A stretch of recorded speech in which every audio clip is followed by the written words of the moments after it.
Hey there, welcome back to Bedtime Story.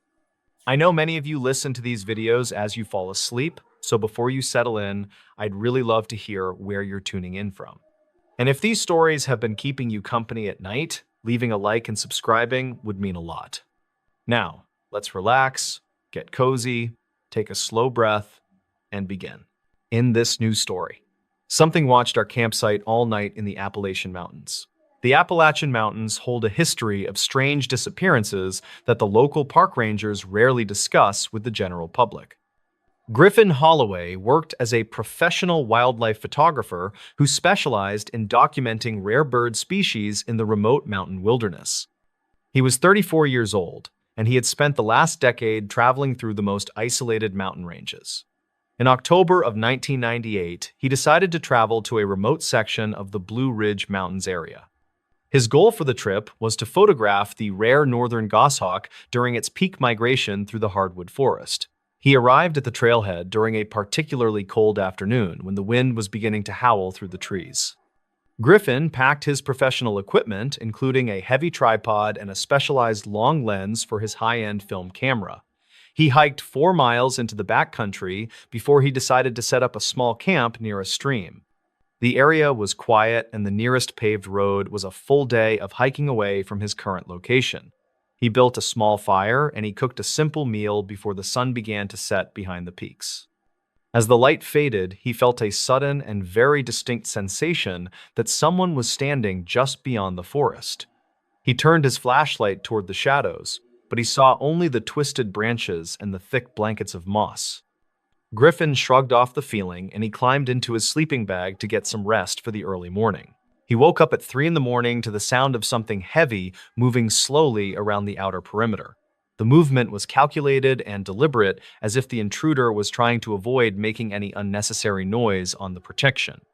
Griffin reached for his flashlight and he sat perfectly still while his heart hammered against his ribs in the dark. He heard a low and gravelly sound that resembled a person trying to clear their throat from a great distance.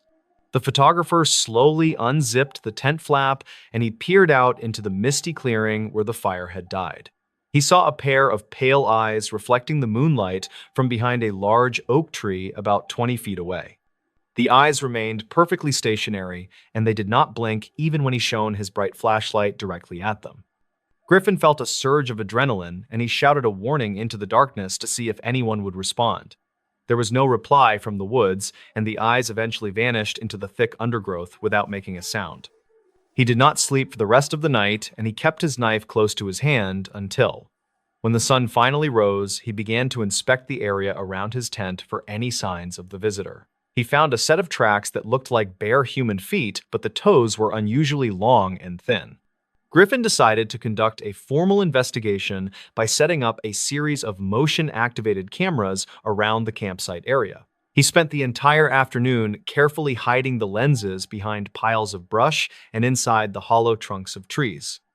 He used a specialized high-speed film that was designed to capture clear images in very low light conditions indeed. While he was working, he found a discarded leather glove that did not belong to him near the creek bed. The glove was extremely old, and the leather had been stitched together with a material that looked like dried vine. He placed the glove in a plastic bag, and he made a note of the exact location in his journal. That evening, he did not light a fire because he wanted to remain as inconspicuous as possible in the. He sat in his tent with a pair of night vision goggles, and he watched the tree line for movement. At midnight, he saw a group of 3 tall figures emerge from the shadows near the edge of the. They did not move like humans, but they walked with a rhythmic and swaying motion that was very unsettling too. One of the figures approached the spot where he had placed the motion-activated camera, and it stood perfectly still. It reached out a hand that had unusually long fingers, and it gently touched the lens of the expensive camera. The figure was at least 7 feet tall, and it was covered in a layer of matted and gray hair. Griffin realized that these beings were not interested in his food or his supplies, but were curious about his tools. They began to mimic the way he had moved earlier in the day by walking in a slow and deliberate. One of the figures picked up a small rock, and it held the stone to its eye like a camera. Griffin felt a deep sense of dread as he watched the creatures study his behavior with a high level. He realized that they had been watching him since he first entered the woods 3 days ago on the trail. The photographer remained in his tent, and he prayed that the creatures would not decide to enter his small shelter. After an hour of observation, the figures retreated back into the woods, and the forest became eerily silent once again. Griffin waited until the first light of dawn before he gathered his gear and began the long hike back. He moved as quickly as he could, but he constantly looked over his shoulder to see if he was followed. He reached the ranger station in the late afternoon, and he asked to speak with the senior officer on duty. The ranger was a man named Silas Thorne, who had worked in the Appalachian Mountains for over 30 years total. Griffin described the figures and the way they had mimicked his movements during the long night at the remote camp. Silas listened to the story with a grim expression, and he did not seem surprised by the details of the ranger explained that there were several reports of these beings dating back to the late 1800s in the Rosette. He referred to them as the observers, and he said they were a group of feral people who lived. According to the archives, the observers did not attack hikers, but they were known for stealing items to use for. Silas showed Griffin a collection of items that had been recovered from abandoned camps over the last few decades of. The collection included rusted cameras and broken binoculars that had been carefully wrapped in animal skins and tied with vines. The ranger warned Griffin that the observers were becoming more bold and were starting to follow people closer to town. Griffin realized that the glove he found was likely a piece of clothing that the beings had tried to. The photographer returned to his home, but he could not stop thinking about the pale eyes in the dark forest. He processed the film from his motion-activated cameras, and he found several clear shots of the tall gray figures. The images showed the beings standing in a circle and looking directly into the camera lens with a curious expression. One of the figures was wearing the leather glove he had found near the creek bed earlier in the day. Griffin decided to share his findings with a local university professor who specialized in Appalachian history and human behavior. The professor examined the photos, and he suggested that the observers were a remnant of an ancient and isolated community. He believed that they had lost the ability to speak, but had developed a highly advanced system of visual mimicry. The university launched a small expedition to the area, but they found no trace of the observers or It seemed as though the beings knew they were being hunted, and they had moved deeper into the mountain range. Griffin never returned to that section of the woods, but he still keeps the photos in a locked desk. He sometimes hears a rhythmic tapping on his window at night, and he wonders if they have finally found. The Appalachian Mountains are a place where the past and the present often collide in ways that we cannot understand. Griffin Holloway eventually retired from wildlife photography, and he moved to a quiet town far away from the dark woods. He often tells his story to other hikers as a warning to always be aware of their surroundings. He knows that there are things in the mountains that do not want to be mapped or understood by. The legend of the observers continues to grow, and more people report seeing the pale eyes in the forest. Some people say that the beings are guardians of the wilderness, while others believe they are something much more. The ranger station still keeps a file on the disappearances, but the official cause is always listed as accidental.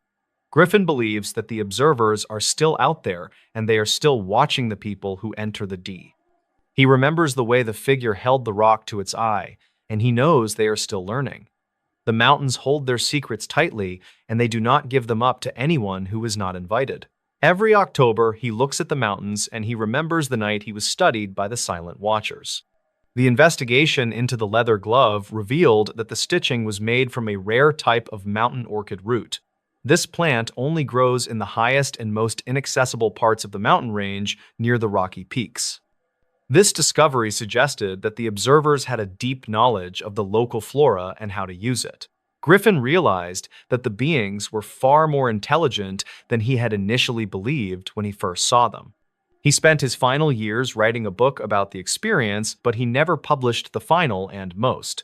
He died in 2024, and he left his collection of photos to the local historical society in town. The researchers who studied the images found that the observers were often visible in the background of his earlier. It appeared that they had been following him for years before he ever noticed their presence in the dark. This realization changed the way the community viewed the forest and the people who lived in the mountain shadows. The mystery of the Appalachian observers remains unsolved, and the files are still open at the local sheriff office. The town of Blackwood remains a quiet place, but the residents always lock their doors when the sun goes down. They know that the mountains are not just rocks and trees, but are home to something that is still. Silas Thorne occasionally visits the old trailhead, and he leaves a small gift of fruit or cloth on the day. He says it is a way to keep the peace between the town and the beings who live above. Some people laugh at him, but others bring their own offerings to the edge of the dark and thick. The forest seems to accept these gifts, and the number of disappearances has decreased significantly over the last few. Griffin Holloway is buried in a small cemetery that overlooks the peaks he once loved to photograph so much. His headstone has a small carving of a camera and a single pair of eyes watching from the bottom.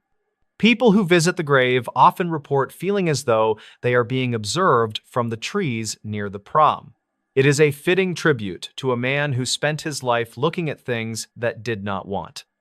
The Appalachian Mountains continue to stand tall, and they keep their secrets hidden beneath the canopy of the green. The final recording Griffin made before he left the mountains was a simple description of the silence in the coding. He said that the woods were not truly quiet, but were filled with the sound of 1,000 heartbeats. He believed that the mountain was one large organism, and the observers were its eyes and its long ears. This theory was never proven, but it remains a popular topic among the local hunters and the forest rangers. The film from the motion-activated cameras is now stored in a climate-controlled vault to preserve the images. Many people have tried to find the clearing where Griffin camped, but the trails have changed over the years. It seems as though the mountain has moved the path to protect the beings who live in the shadows. Silas Thorne says that some things are not meant to be found by those who do not belong there. He still patrols the lower trails, but he never goes above the ridgeline after the sun is set. He knows that the observers are still there, and they are still waiting for the next person to. The story of the Appalachian Watchers is a reminder that we are never truly alone when we are outside. In this new story. Terrifying true encounters from the deep Appalachian Mountains.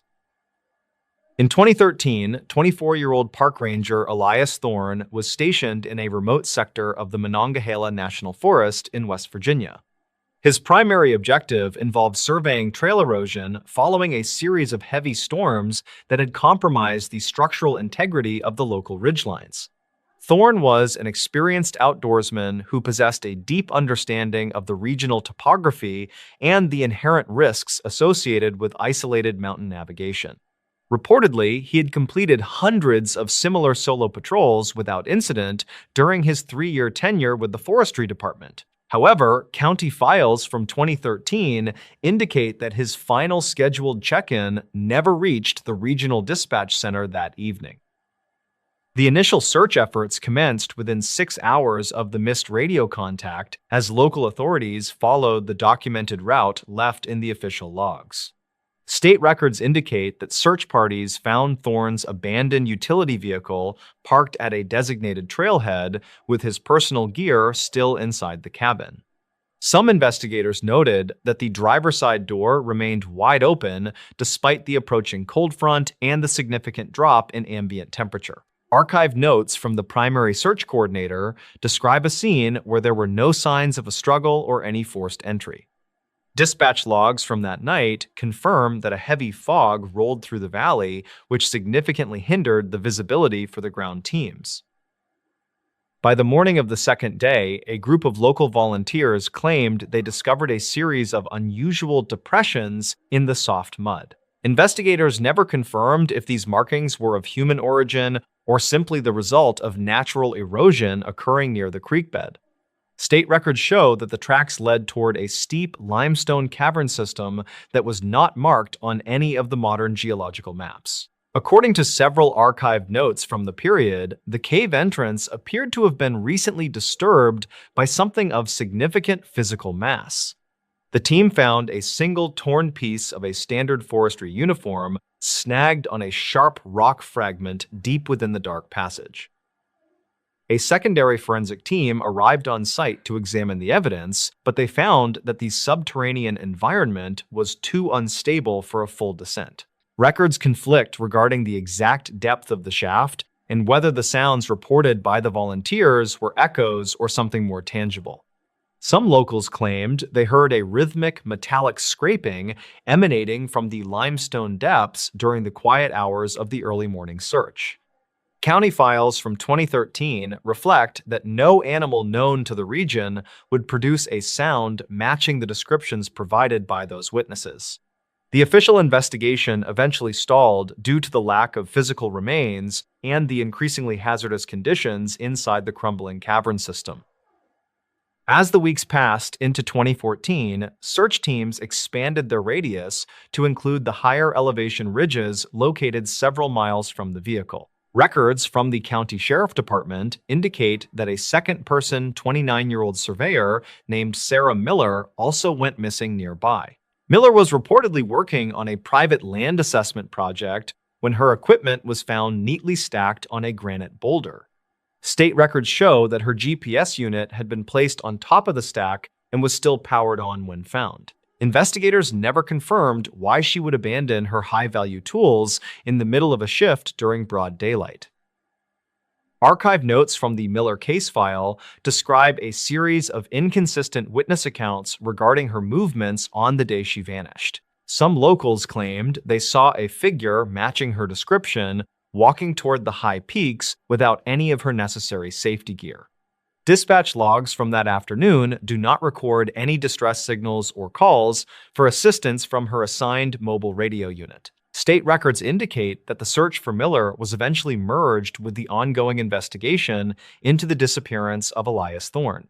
Authorities noted that both individuals were last seen within a 5-mile radius of the same unmapped limestone cavern system. During the summer of 2014, a team of specialized cave divers attempted to explore the flooded lower chambers of the mountain range. County files from 2014 suggest that the divers discovered a series of narrow tunnels that showed evidence of human occupation. Archive notes describe the presence of several rusted tools and fragments of clothing that appeared to date back several decades. Investigators never confirmed if these items belonged to recent missing persons or to workers from an abandoned mining operation. Records conflict about whether the tunnel system connects to the surface at any point other than the main limestone entrance. One diver reportedly claimed that he saw a series of deliberate markings etched into the stone walls deep beneath the waterline. These markings appeared to be a set of dates and initials, but the silt levels made it impossible to capture clear images. State records show that the diving operation was terminated early after 2 members of the team experienced unexplained equipment malfunctions. Dispatch logs indicate that both divers reported a sudden and total loss of their primary lighting systems simultaneously while in separate chambers. No technical reason for the double failure was ever identified by the equipment manufacturers during the subsequent forensic review. 14 months later, a pair of hikers in a neighboring county located a rusted handheld radio resting on a high rocky ledge. State records verify that the serial number on the device matched the unit issued to Thorne before his disappearance. The ledge was located over 12 miles away from the original search area and required a level of climbing skill Thorne did not possess. Investigators found that the battery had been removed and the internal components were completely corroded by long-term exposure. There was no explanation for how the device reached such a remote and inaccessible location without the use of specialized gear is less than hashone. Zero hash is greater than. Historical data from the county archives mentions a similar series of unexplained disappearances that occurred in the same region in 1976. State records from that era describe a group of 4 experienced backpackers who vanished while navigating the Monongahela forest ridgelines. According to archive notes, the only evidence found was a single tent that had been sliced open from the inside. Investigators never confirmed if the cuts were made by a tool or by the jagged rocks surrounding the campsite. Some locals claimed that the hikers had wandered into an area known for magnetic anomalies that interfere with compass readings. Dispatch logs from 1976 indicate that search teams were forced to retreat due to a sudden and uncharacteristic seismic event. State records show that the ground tremors caused significant shifts in the local cave systems, which altered the landscape permanently. Archived notes from the time suggest that several previously known entrances were swallowed by the shifting limestone plates during the event. Investigators never confirmed if the missing backpackers were trapped in the lower chambers when the geological shift occurred. The files were eventually closed due to a lack of physical evidence or credible leads regarding their final coordinates. In 2015, a local rancher reported finding an old leather satchel partially buried in a dry creek bed near the mountain base. State records indicate that the satchel contained a set of handwritten journals belonging to an unknown individual from 2012. Archived notes from the forensic examination describe the entries as a series of meticulous observations regarding the movement of local wildlife. One specific entry reportedly mentions a large bipedal figure that the author observed watching the camp from the tree line. Investigators never confirmed the identity of the journal author or why the satchel was abandoned in such a precarious spot. The journals also contained a hand-drawn map of the limestone cavern system that featured several exits not found on modern maps. State records show that one of these exits was located near the ledge where Thorne's radio was discovered later.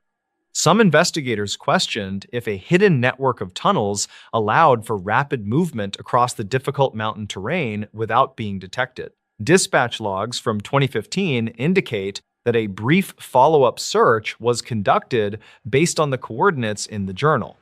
However, the teams found that the specific area mentioned had been covered by a massive rockfall following the 2013 storms. County files from 2016 detail a report of strange light patterns observed by commercial pilots flying over the Monongahela region. State records indicate that the lights appeared as a series of blue pulses originating from the deep mountain valleys. Investigators never confirmed the source of the illumination, although some suggested it was atmospheric phenomena common to high altitudes. Archived notes from the federal aviation logs show that the pulses did not correspond to any known ground-based signals. These reports coincided with another brief spike in local missing person cases that occurred during the same calendar month. The case of Elias Thorne and Sarah Miller remains open in the state records, although no new leads have surfaced recently. Dispatch logs from the original search are still categorized as incomplete because of the numerous reports that were never officially verified. Some locals claimed that the mountain terrain itself changes during heavy fog, making it nearly impossible for even experienced rangers to navigate. Archived notes from the lead investigator suggest that Thorne might have simply succumbed to the elements after becoming disoriented. However, the lack of a body and the strange placement of his equipment continue to fuel a sense of uncertainty in this new story. True creepy and scary horror stories from the Appalachian Mountains. In the autumn of 2021, a 24-year-old hiker named Elias Thorne, who worked as a land surveyor, entered the dense timber of the Monongahela National Forest for a weekend trek. He intended to document seasonal soil erosion patterns along the high ridges near the West Virginia border while testing new GPS equipment in deep terrain. Local dispatch logs from that evening indicate that the weather turned abruptly and a thick fog settled over the limestone valleys without any prior warning. Elias was a seasoned outdoorsman who understood the risks of the Appalachian landscape, but he reportedly failed to check in with his emergency contact. Investigators never confirmed if he strayed from the marked path or if the shifting weather conditions simply obscured the familiar landmarks of the trail. According to archive notes from the regional search team, Elias began to experience a series of equipment failures as he reached the higher elevations. The GPS unit displayed conflicting coordinates that suggested he was moving south, while his compass indicated a steady northern heading toward the primary base camp. He eventually decided to set up a temporary shelter near a rocky outcropping because the visibility had dropped to less than 10 feet. State records indicate that several other hikers in the vicinity reported hearing repetitive metallic sounds echoing through the trees during the late hours of the night. Some locals claimed that the sounds were merely the result of wind moving through abandoned mining shafts, but the county file from 2009 suggests otherwise. Elias woke up during the early morning hours to find that his heavy hiking boots had been moved precisely 3 feet away from his tent. There were no footprints in the soft mud surrounding his campsite, and the internal zipper of his tent was still locked from the previous night. He gathered his belongings in total silence while observing that the surrounding forest had become unnaturally quiet, as if the local wildlife had fled. Records conflict regarding the exact path he took to exit the forest, but Elias later stated that he felt a constant presence just behind him. The investigation concluded without finding any evidence of another person in the area, and the case remains a point of ambiguity for the local authorities. The state records from 2022 mention a second individual named Sarah Miller, who was a 32-year-old biologist studying local bat populations. Sarah was stationed in a remote cabin near the Clinch mountain range, where she spent several weeks collecting data on nocturnal migratory patterns. Her logs mention that she discovered several strange markings carved into the trees surrounding her research site during the first week of her stay. She reportedly captured several audio recordings of a voice that seemed to mimic her own vocal patterns from the previous evening. Investigators never confirmed the source of the audio, but the archive notes suggest that Sarah became increasingly paranoid about her immediate surroundings. County files from 2015 describe an incident involving a park ranger named Marcus Reed, who was 45 years old at the time. Marcus was tasked with patrolling the northern boundaries of the Great Smoky Mountains, where several campers had reported seeing flickering lights in the distance. He arrived at a clearing near a decommissioned fire tower and discovered a collection of personal items neatly arranged in a circular pattern. The items included a digital watch and a pair of spectacles that appeared to belong to a missing person from 2012. Dispatch logs indicate that Marcus requested immediate backup after hearing a heavy breathing sound coming from the darkness just beyond his flashlight beam. Some locals claimed that the fire tower was the site of a forgotten settlement, but official state records show no evidence of any historical structures. Marcus reported that he saw a tall figure standing perfectly still near the base of the tower, but the figure vanished when he approached. The county file from 2009 mentions a similar encounter involving a group of hunters who were tracking deer in the same region. These men reportedly abandoned their equipment and fled the area after witnessing a series of blue flashes emanating from the forest floor. Investigators never confirmed the cause of the flashes, and the terrain was later declared off-limits for several months following the incident. A third individual, named James Bennett, was a 50-year-old retired police officer who enjoyed solo camping trips in the Blue Ridge Mountains. In the spring of 2016, he planned a 5-day excursion through a section of the forest known for its treacherous slopes. James was equipped with a high-frequency radio and a detailed map of the region that he had used for over 20 years. Archive notes indicate that he sent a brief transmission on the second night, stating that he had found an unmarked cave entrance. The transmission ended abruptly with a sharp static noise that the dispatch center was unable to filter or identify using standard equipment. Search teams arrived at the coordinates of the cave entrance only to find that the opening had been blocked by a massive rockfall. They discovered James's radio sitting on top of a flat stone, but there was no sign of a struggle or any physical tracks. Records conflict about whether the rockfall was a natural occurrence or if it had been triggered by an external force during the night. Some locals claimed to hear a muffled tapping sound coming from behind the rocks, but the sound was never captured on official recording devices. The state records from 2017 officially closed the case as a tragic accident involving an unforeseen geological event in a remote area. Investigators later discovered a series of photographs on James's camera that depicted a dark corridor lined with what appeared to be rusted metal doors. The photographs were blurry, and the light source was insufficient to provide a clear view of what lay beyond the threshold of the cave. Dispatch logs from that period show that several unauthorized individuals attempted to access the site before it was permanently sealed by the county. The county file from 2009 mentions a local legend about a hidden facility, but no evidence of such a place exists. James remains missing, and the true nature of the unmarked cave entrance continues to be a subject of intense local debate.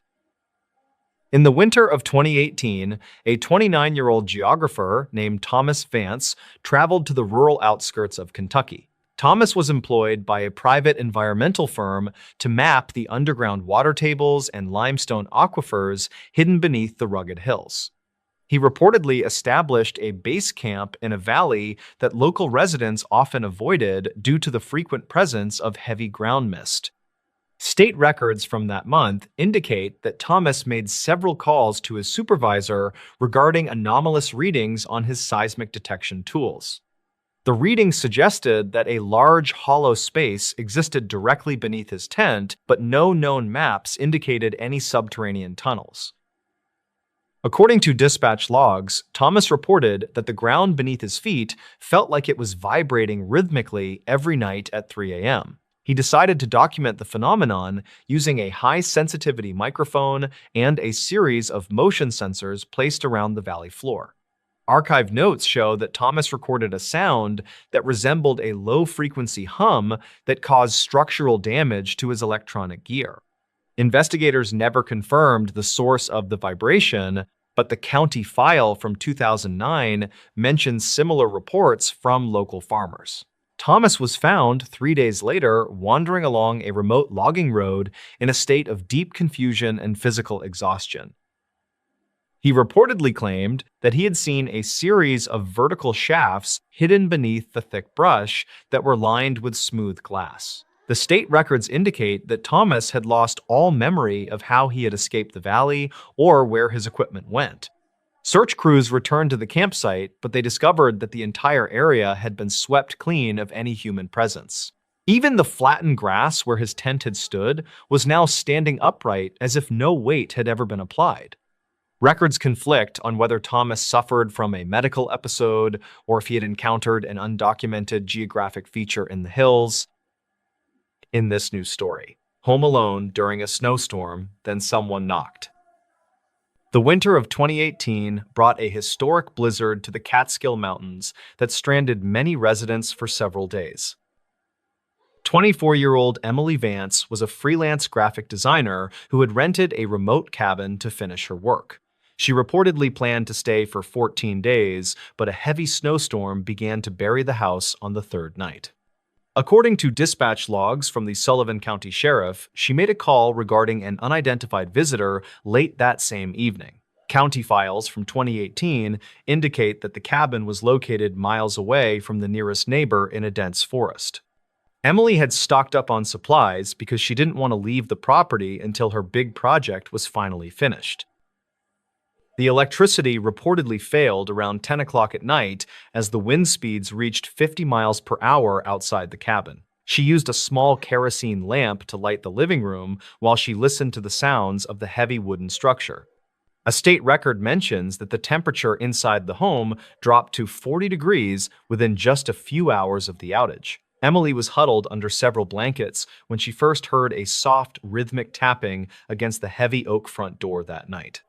She initially dismissed the sound as a tree branch because the storm was shaking the entire foundation of the small mountain cabin. However, the knocking became much louder and more deliberate, as if someone was trying to get her attention through the thick wood.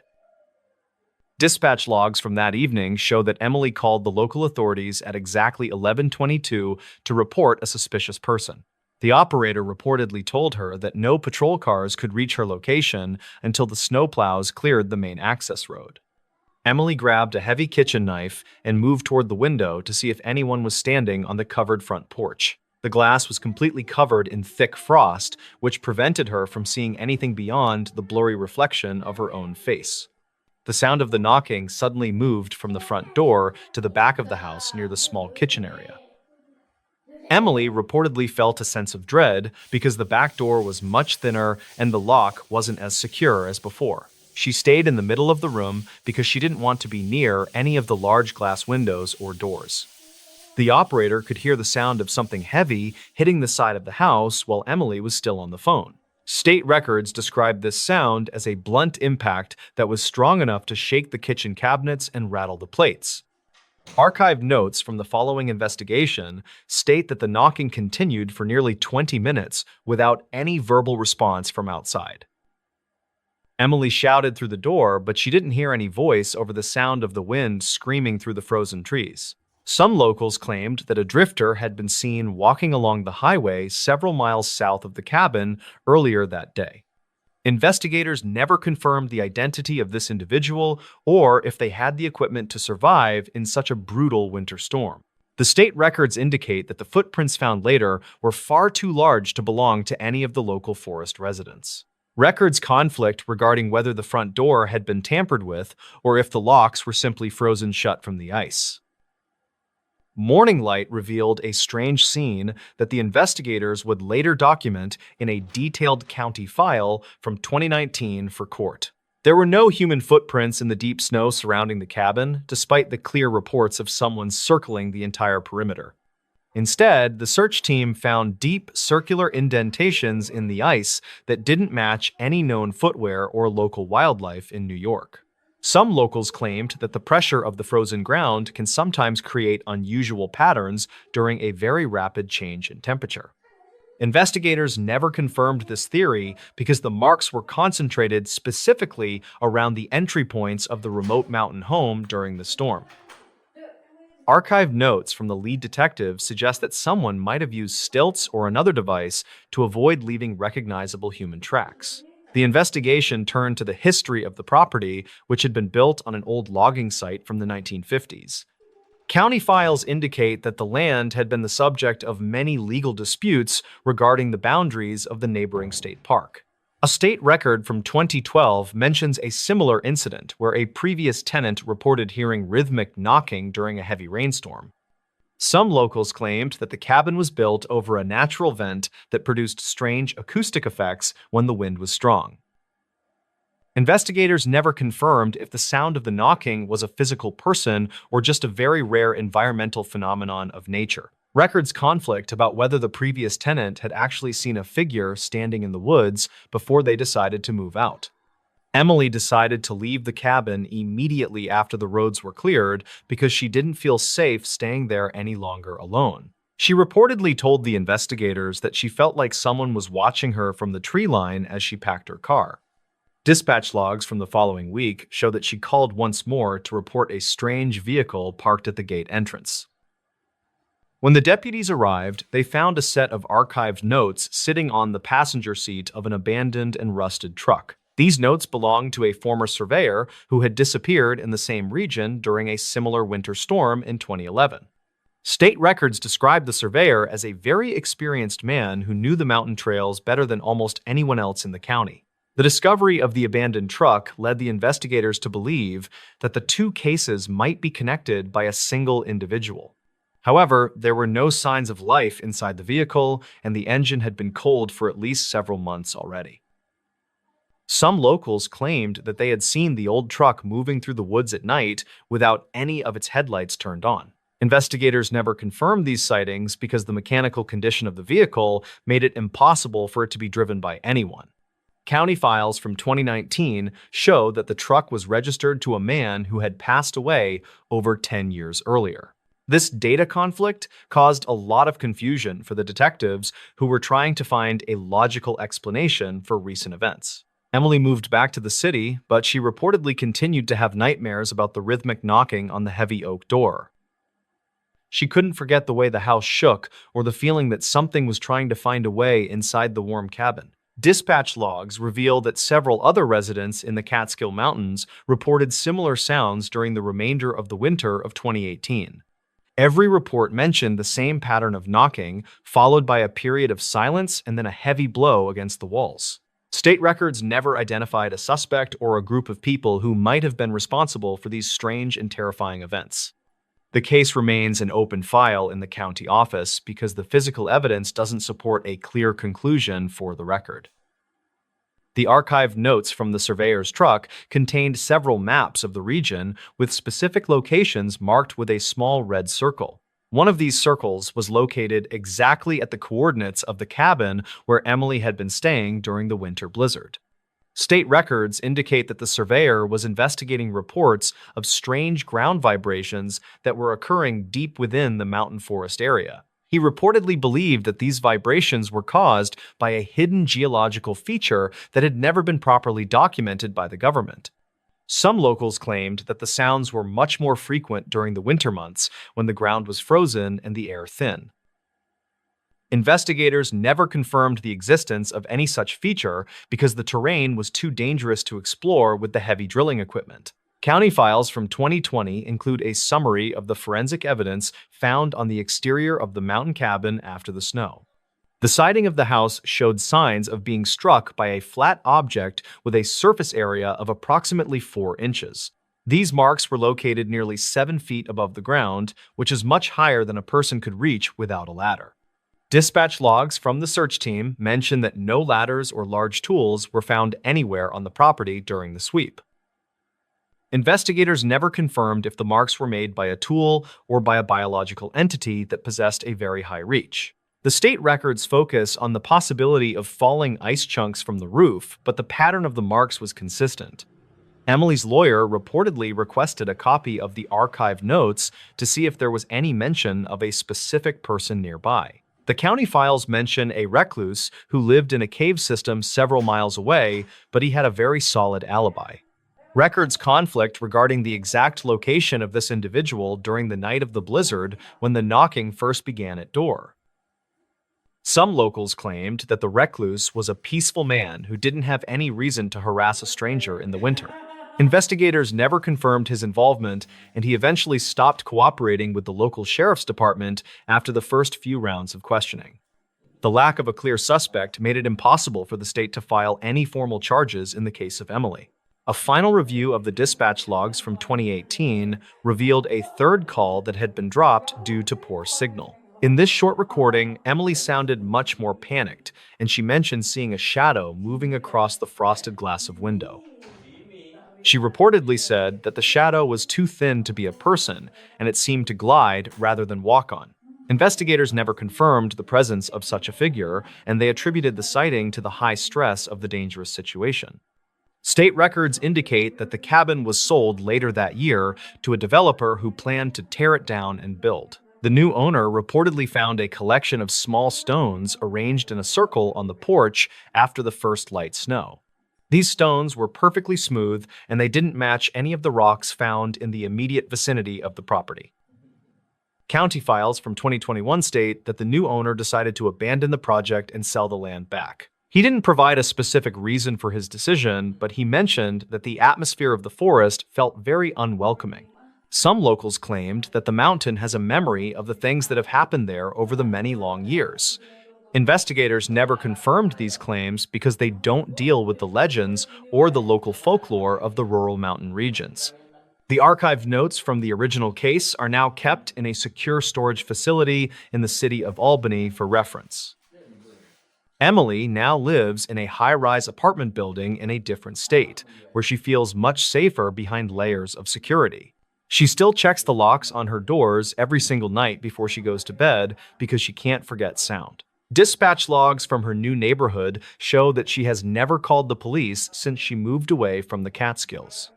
However, she reportedly keeps a small lamp burning in the hallway to remind her that she is no longer alone in dark. State records from New York show that the cabin was eventually reclaimed by the forest as the roof collapsed under snow. No one has lived on that specific piece of land since the events of 2018 when the knocking began during storm. The state records from 2022 describe a discovery made by a team of scientists who were studying the soil. They found a series of metallic fragments buried near the foundation of the old cabin that were composed of a rare, archived notes from the laboratory state that the fragments showed signs of extreme heat exposure despite being buried in the ground. Investigators never confirmed where the metal came from or if it had any connection to the sounds Emily heard during Blizzard. Records conflict about whether the fragments were part of an old industrial machine or if they belonged to something much more. Some locals claimed that the area had been used for clandestine military testing during the 1970s, but this was never verified. County files indicate that the metallic fragments were located exactly beneath the spot where the heavy knocking had been reported by tenant. The soil in that specific area was reportedly devoid of any life, including the typical insects and fungi found in forest. Dispatch logs from the environmental team record a sense of unease as they worked near the ruins of the collapsed cabin. One of the scientists reportedly mentioned that his electronic sensors were malfunctioning whenever he approached the center of the old building. This data conflict led to a temporary halt in the research project until the equipment could be properly shielded from interference. Investigators never confirmed the source of the magnetic field that was causing the sensors to display such erratic and unpredictable data. The archived notes from the surveyor who disappeared in 2011 were re-examined by a specialist in the state police. These notes contained a drawing of a strange structure that he had found hidden deep within a narrow crevice in rocks. The drawing depicted a series of metallic poles that were arranged in a pattern that looked remarkably similar to the indentations. Some locals claimed that they had seen similar poles while hiking in the more remote sections of the mountain forest years. Investigators never confirmed the existence of this structure because the surveyor had not provided the exact coordinates in his personal. State records from 2023 show that the case remains officially unsolved despite the new evidence found by research team. The mystery of the knocking during the snowstorm of 2018 continues to haunt the people who live in Catskills. Dispatch logs are still analyzed by amateur investigators who believe they can find the one detail that the police managed to overlook. Every winter, when the snow begins to fall and the wind starts to howl, residents are reminded of the story. They reportedly make sure to check their locks and stay away from the windows when they hear a tapping sound. County files from 2024 list the area as a restricted zone due to the potential dangers of terrain. Investigators never confirmed if the danger was purely physical or if there was something else that the state wanted hidden. In this news story, they went into Appalachia during winter and never came back. The Appalachian Mountains in West Virginia are known for their dense forests and unpredictable weather patterns during the month of January. In 2014, 3 experienced hikers decided to trek into the Monongahela National Forest to document the rare winter wildlife. They were reportedly well prepared for the freezing temperatures and heavy snowfall that typically define this region during the winter months. However, local dispatch logs indicate that the group failed to check in at their designated base camp 3 days later. A massive search operation was initiated by state records to locate the missing individuals before the next blizzard arrived. The cold air settled over the mountain peaks as investigators began their difficult journey into the wilderness to find any sign. 27-year-old Mark Stevens was a professional surveyor who spent most of his adult life working in remote locations. He was accompanied by Sarah Miller, a 30-year-old biologist, and her younger brother David, who worked as a photographer. Their primary goal was to reach a specific high-altitude ridge to capture images of the forest under heavy ice. County files from 2014 state that Mark was the primary navigator for the group during this specific expedition. They parked their vehicle at the edge of the forest and began their hike while the sun was still high. Witnesses at a nearby gas station claimed the group appeared confident and focused on their objective for the weekend trip. The first night in the forest was reportedly marked by a sudden drop in temperature that exceeded the initial weather forecasts. Archived notes from the rescue team suggest that the hikers may have struggled to maintain a fire during the night. Investigators found an abandoned campsite located near a steep ravine that showed signs of a very hurried and disorganized departure. Some locals claimed that the terrain in that specific area is prone to sudden shifts in visibility due to thick fog. State records indicate that no distress signals were ever received by the local authorities during the first 48 hours. The lack of communication led many to believe that their equipment might have suffered from a catastrophic failure or battery drainage.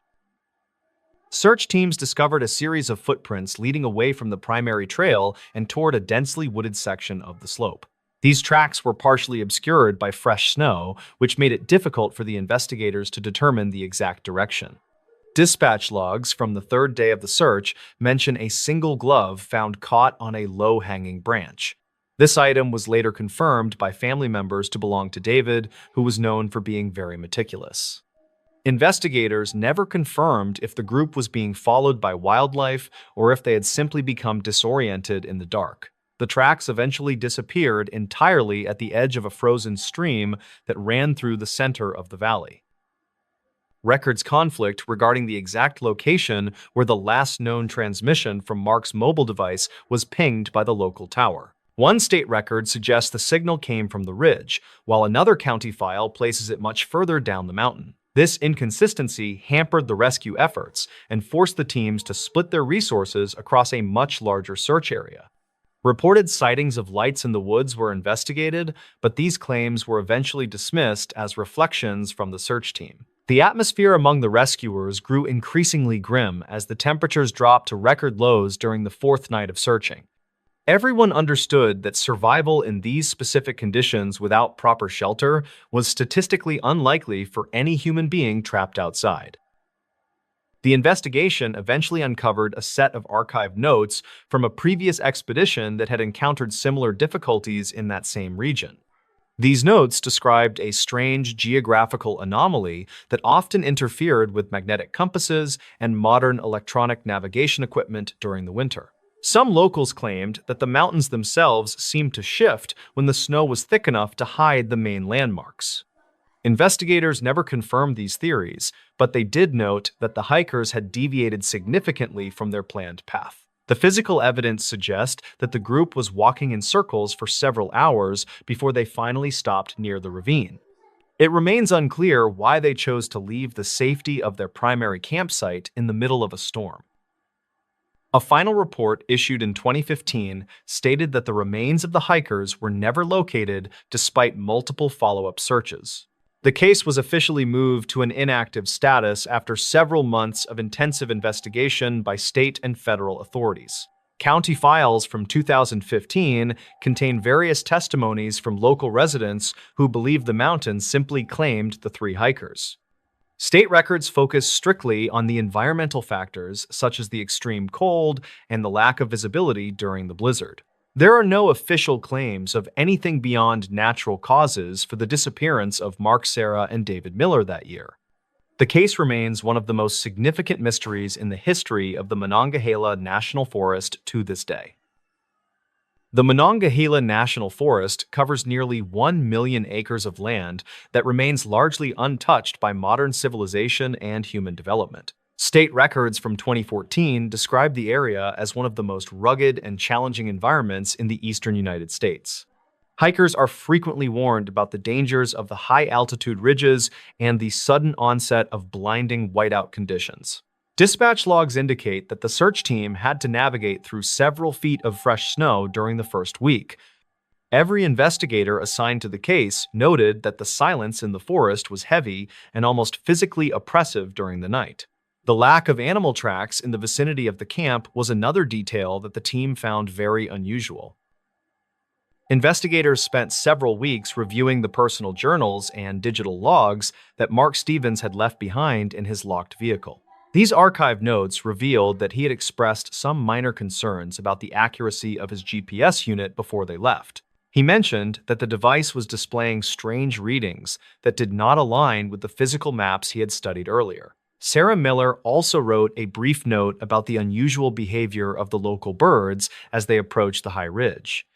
She reportedly observed that the wildlife seemed to be moving away from the area even before the storm had actually arrived. These observations were included in the final county file, but were never linked to any specific cause for their disappearance.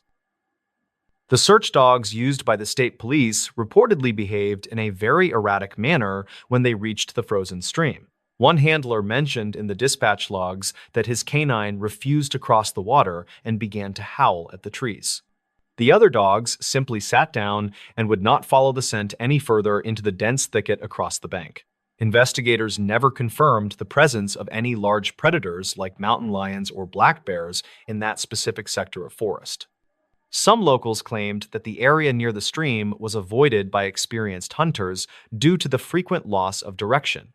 The state records do not provide any scientific explanation for why the dogs suddenly lost the trail at that spot. Thermal imaging cameras were deployed by a helicopter crew during the fifth night of the search to look for heat signatures. The records indicate that several small heat sources were detected near the base of a large rock formation in the valley. However, when the ground teams reached the coordinates, they found nothing but the empty frozen ground and some scattered pine branches. The archived notes suggest that these readings might have been false positives caused by the cooling of the mountain rocks themselves. Dispatch logs from that night record a sense of frustration among the pilots who were flying in very dangerous wind conditions. No further heat signatures were detected during the remainder of the aerial search phase of the operation in 2014. County files from 2016 include a testimony from a local park ranger who claimed to have seen something strange. He reported seeing 3 figures standing on a distant ridge during a routine patrol several months after the case was closed. When he looked through his binoculars, the figures had disappeared and there were no tracks left behind in the thin snow. State records dismiss this sighting as a visual illusion caused by the distance and the shifting light of the late afternoon. Investigators never reopened the case based on this single report because there was no physical evidence to support the claim. The ranger later resigned from his position and moved away from the region according to the official personnel records. The equipment found at the abandoned campsite was analyzed by a team of experts to determine if it had been damaged.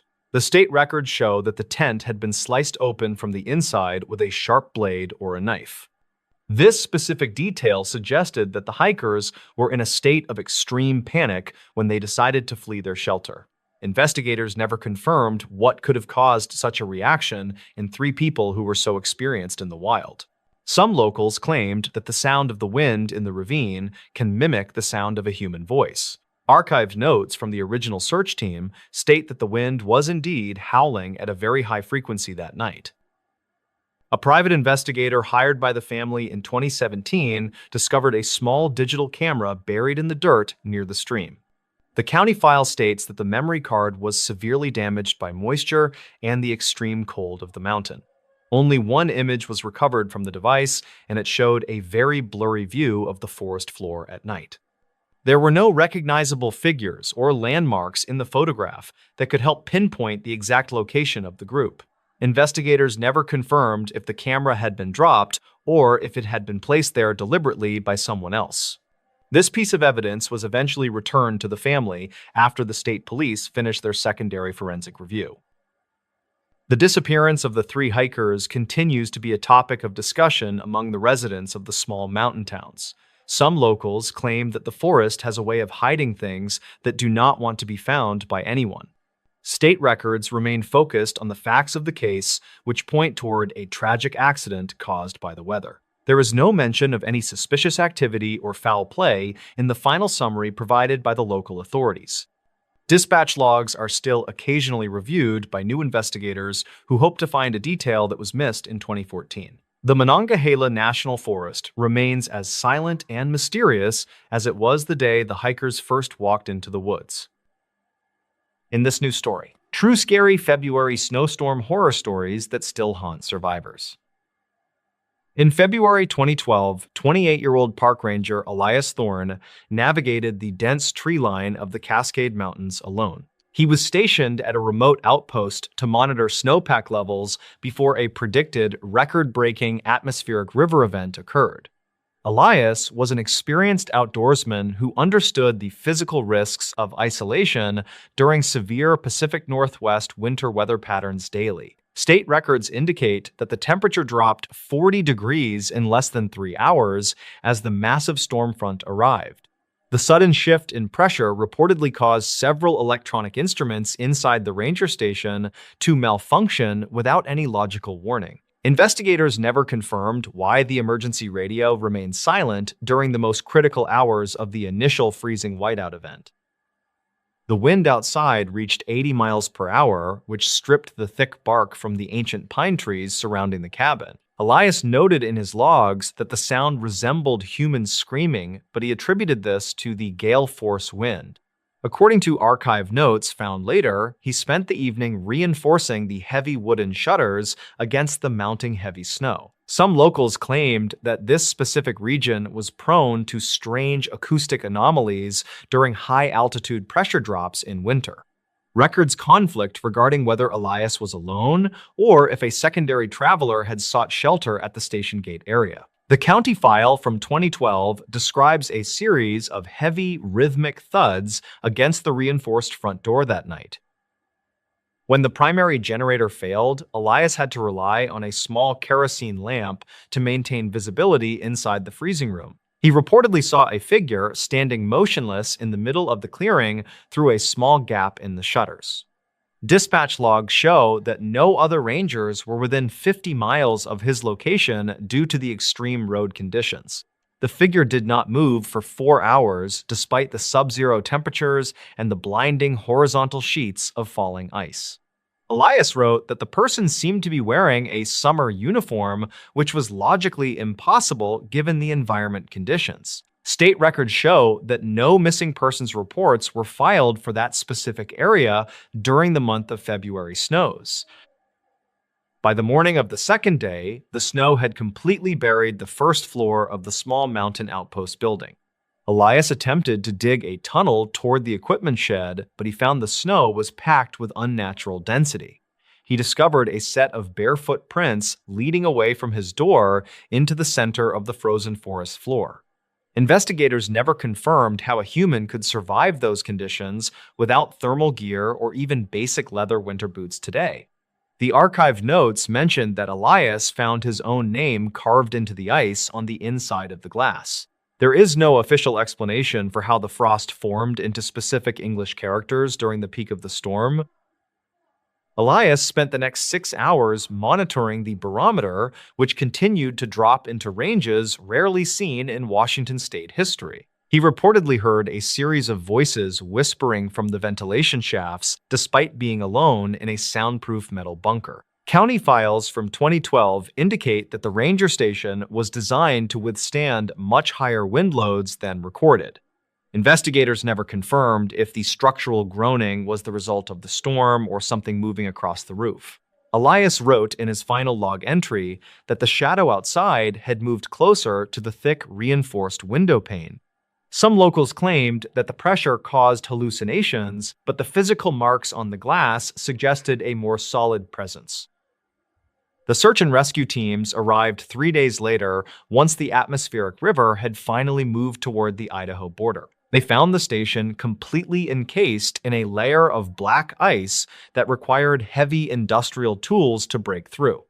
Dispatch logs show that the interior of the station was perfectly preserved, but Elias was nowhere to be found today. There were no signs of a struggle, and his cold weather gear was still hanging neatly by the kitchen stove.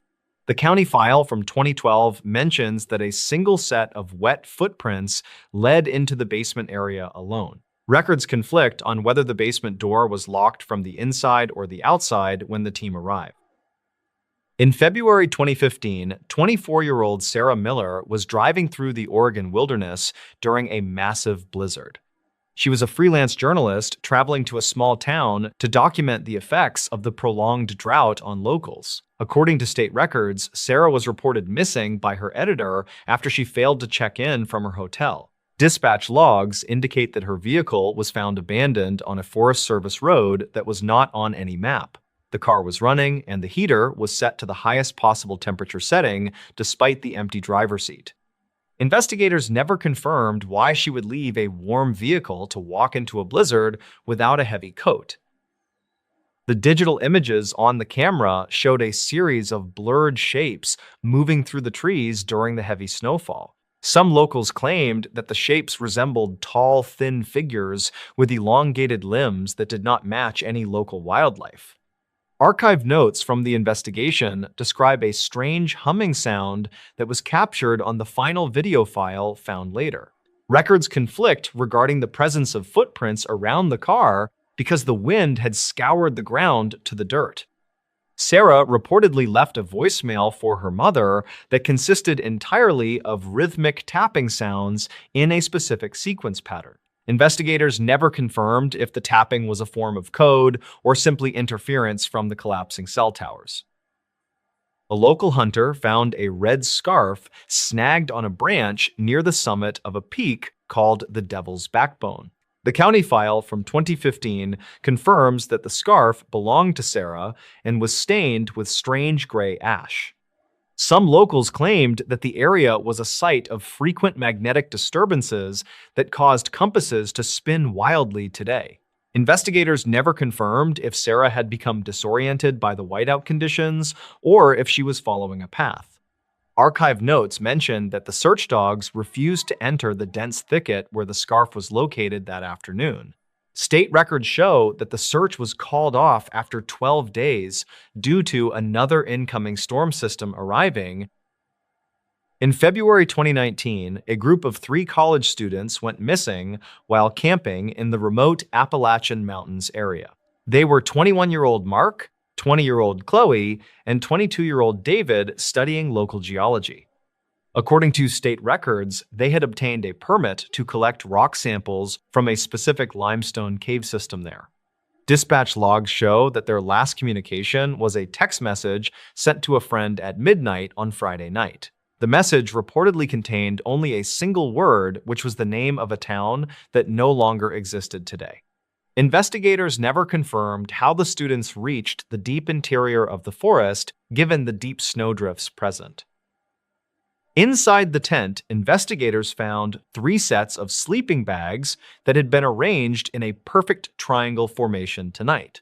Records conflict on whether the students had time to put on their boots before fleeing into the freezing night air. Some locals claimed that the limestone caves acted as a natural amplifier for subsonic frequencies that caused intense panic attacks. Archive notes from the search team state that they heard the sound of children laughing deep within the rock walls. Investigators never confirmed the source of the laughter since there were no families living within 20 miles of the site. State records show that David's glasses were found resting on a ledge 50 feet above the ground level, clearly.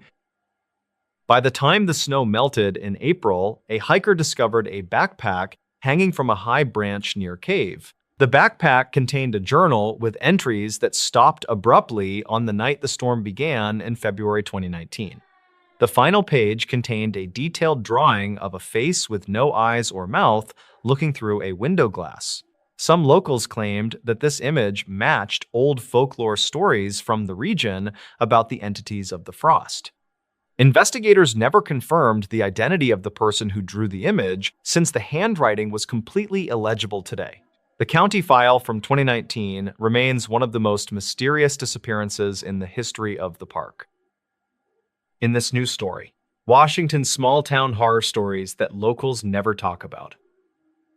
Sultan, Washington remains a quiet region where the dense evergreens often hide the heavy morning mist in the early fall. Local residents usually avoid discussing the specific events that occurred near the edge of the Skycomish River during 2015. Records from the county sheriff indicate that several calls regarding unexplained activity originated from a single remote property that year. Investigators reportedly found the circumstances surrounding the inhabitants to be highly irregular based on the available dispatch logs from then. The following account details the documented experiences of 3 individuals who encountered something they simply could not easily explain. 32-year-old Mark Miller worked as a local timber surveyor who spent most of his days deep within the woods. He lived in a modest cabin with his younger brother David, who was 24 and worked as a seasonal mechanic. Their friend Sarah joined them during the autumn months to help renovate the aging structure before the harsh winter arrived.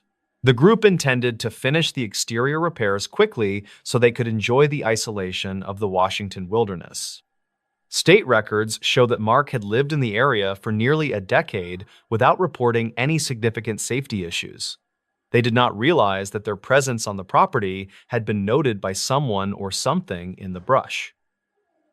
The dense forest surrounding the property was comprised of ancient cedar trees that effectively blocked out most of the natural sunlight. Archived notes from a previous land survey conducted in 2010 mention that the soil in this region was unusually soft. Mark discovered several sets of deep indentations in the earth that did not match any known wildlife species in the area. Some locals claimed that the property had a history of trespassing issues involving people who lived off the grid nearby. Investigators never confirmed the identity of these individuals because the dense terrain made tracking nearly impossible for the local authorities. The three friends began to feel a distinct sense of being watched from the dark shadows of the towering trees. Dispatch logs from late September 2015 indicate that Mark called the sheriff to report a series of loud metallic bangs. He stated that the noises seemed to originate from the corrugated metal roof of the tool shed behind the main cabin. David reportedly inspected the area with a high-powered spotlight, but he saw no one standing in the immediate vicinity. A county file from 2009 describes similar reports of vandalism that were never solved by the responding patrol officers.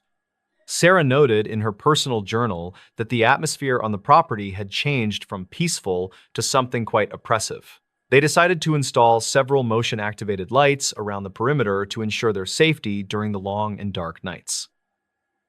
State records from October 2015 showed that the local power grid experienced several unexplained surges, specifically in the Sultan area.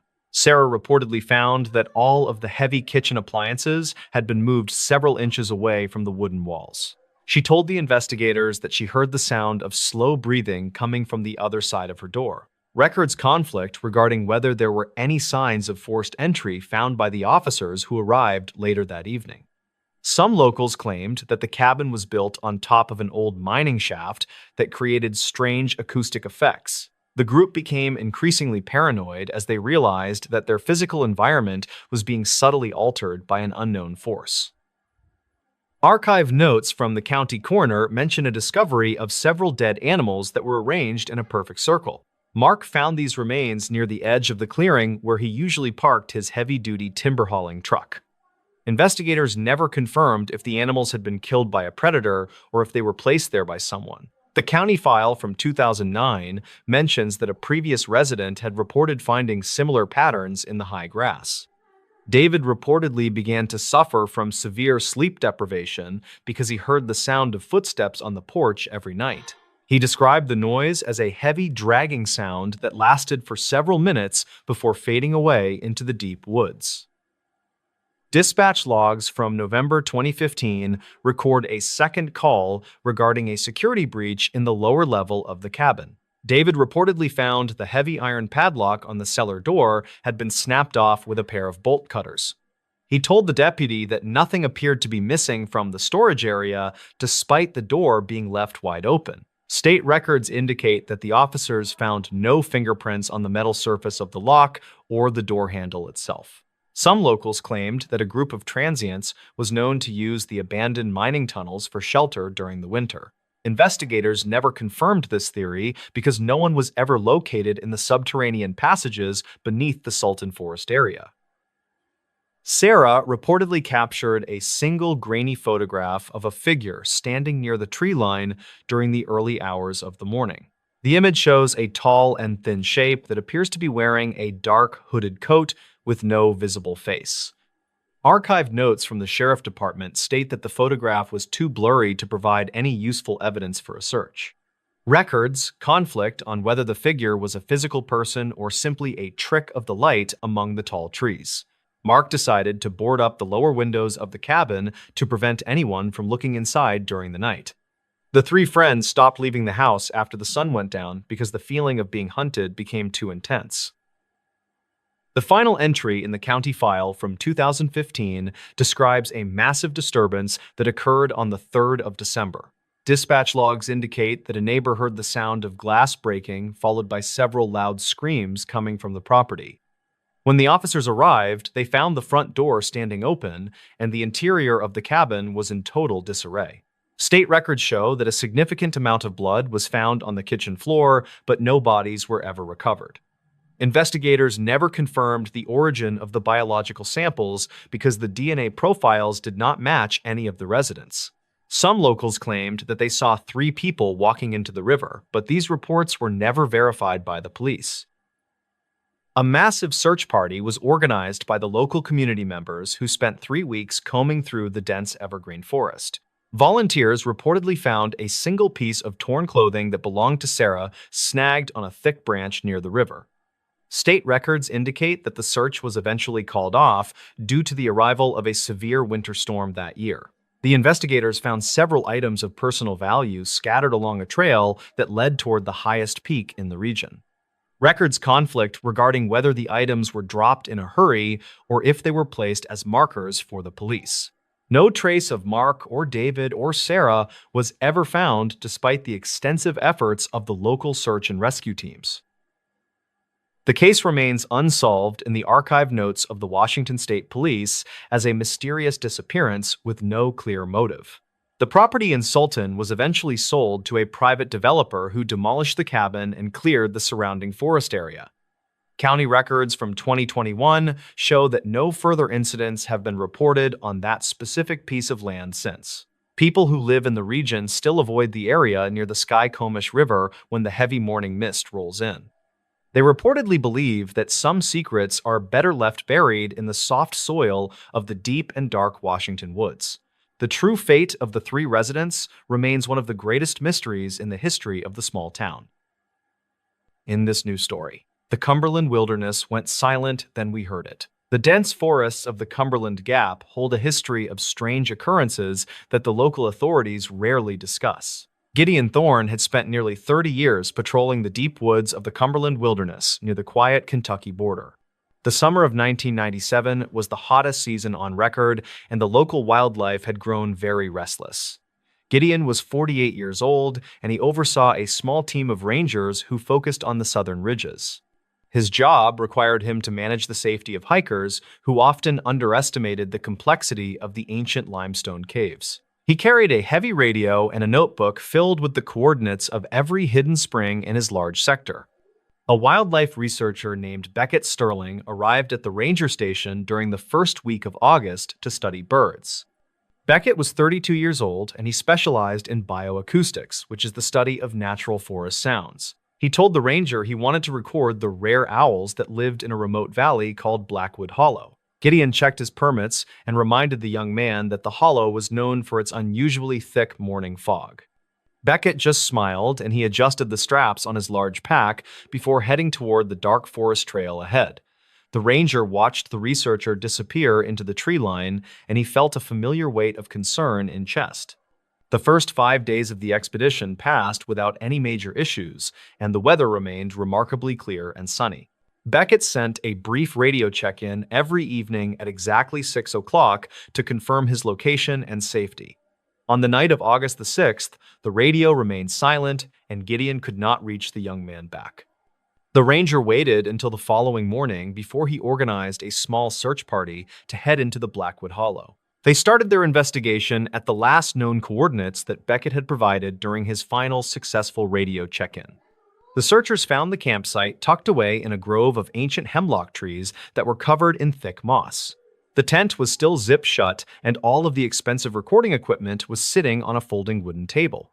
Gideon noticed that the entire forest was eerily quiet, and not a single bird was singing in the morning light. There were no signs of a struggle, and the food supplies belonging to Beckett were still sealed in plastic bags. The search party expanded their perimeter, but they could not find any footprints or broken branches in the surrounding area. Gideon found a digital recorder that was still running, and he put on the headphones to listen to the print. The audio file started with the normal sounds of the forest, including the wind in the trees and distant owls. At exactly midnight on the recording, the woods went completely silent, as if someone had turned off a giant switch. The silence lasted for nearly 4 hours, and the only sound was the faint hum of the internal electronic components. Then a rhythmic tapping started to echo through the speakers, and it sounded like a person using a heavy hammer. Beckett could be heard whispering into his microphone about a large shadow that was moving through the trees near camp. He described a figure that was at least 8 feet tall, and it moved without making any sound on leaves. The researcher sounded terrified, and he said the creature was mimicking the sound of his own voice back to him. According to the recording, the being stood just outside the tent, and it repeated the exact words Beckett spoke. The final entry ended with a loud, metallic screech and the sound of something heavy being dragged across the ground. Gideon felt a chill go down his spine as he realized that the researcher was not alone in Hollow. The search party spent the next 3 days scouring every inch of the valley, but they found absolutely nothing new. Gideon decided to review the archived dispatch logs from the early 1970s to see if this happened before then. He discovered that 3 other researchers had vanished in Blackwood Hollow under the exact same circumstances during the summer months. Each case involved a period of total forest silence, followed by reports of strange voices echoing through the limestone caves. Gideon realized that the hollow acted like a natural echo chamber that could capture and repeat sounds for many years. He returned to the campsite one last time, and he began to tap on the nearby rock walls with shovel. He heard a human voice whisper his name from deep within the stones, and it sounded exactly like Beckett Sterling.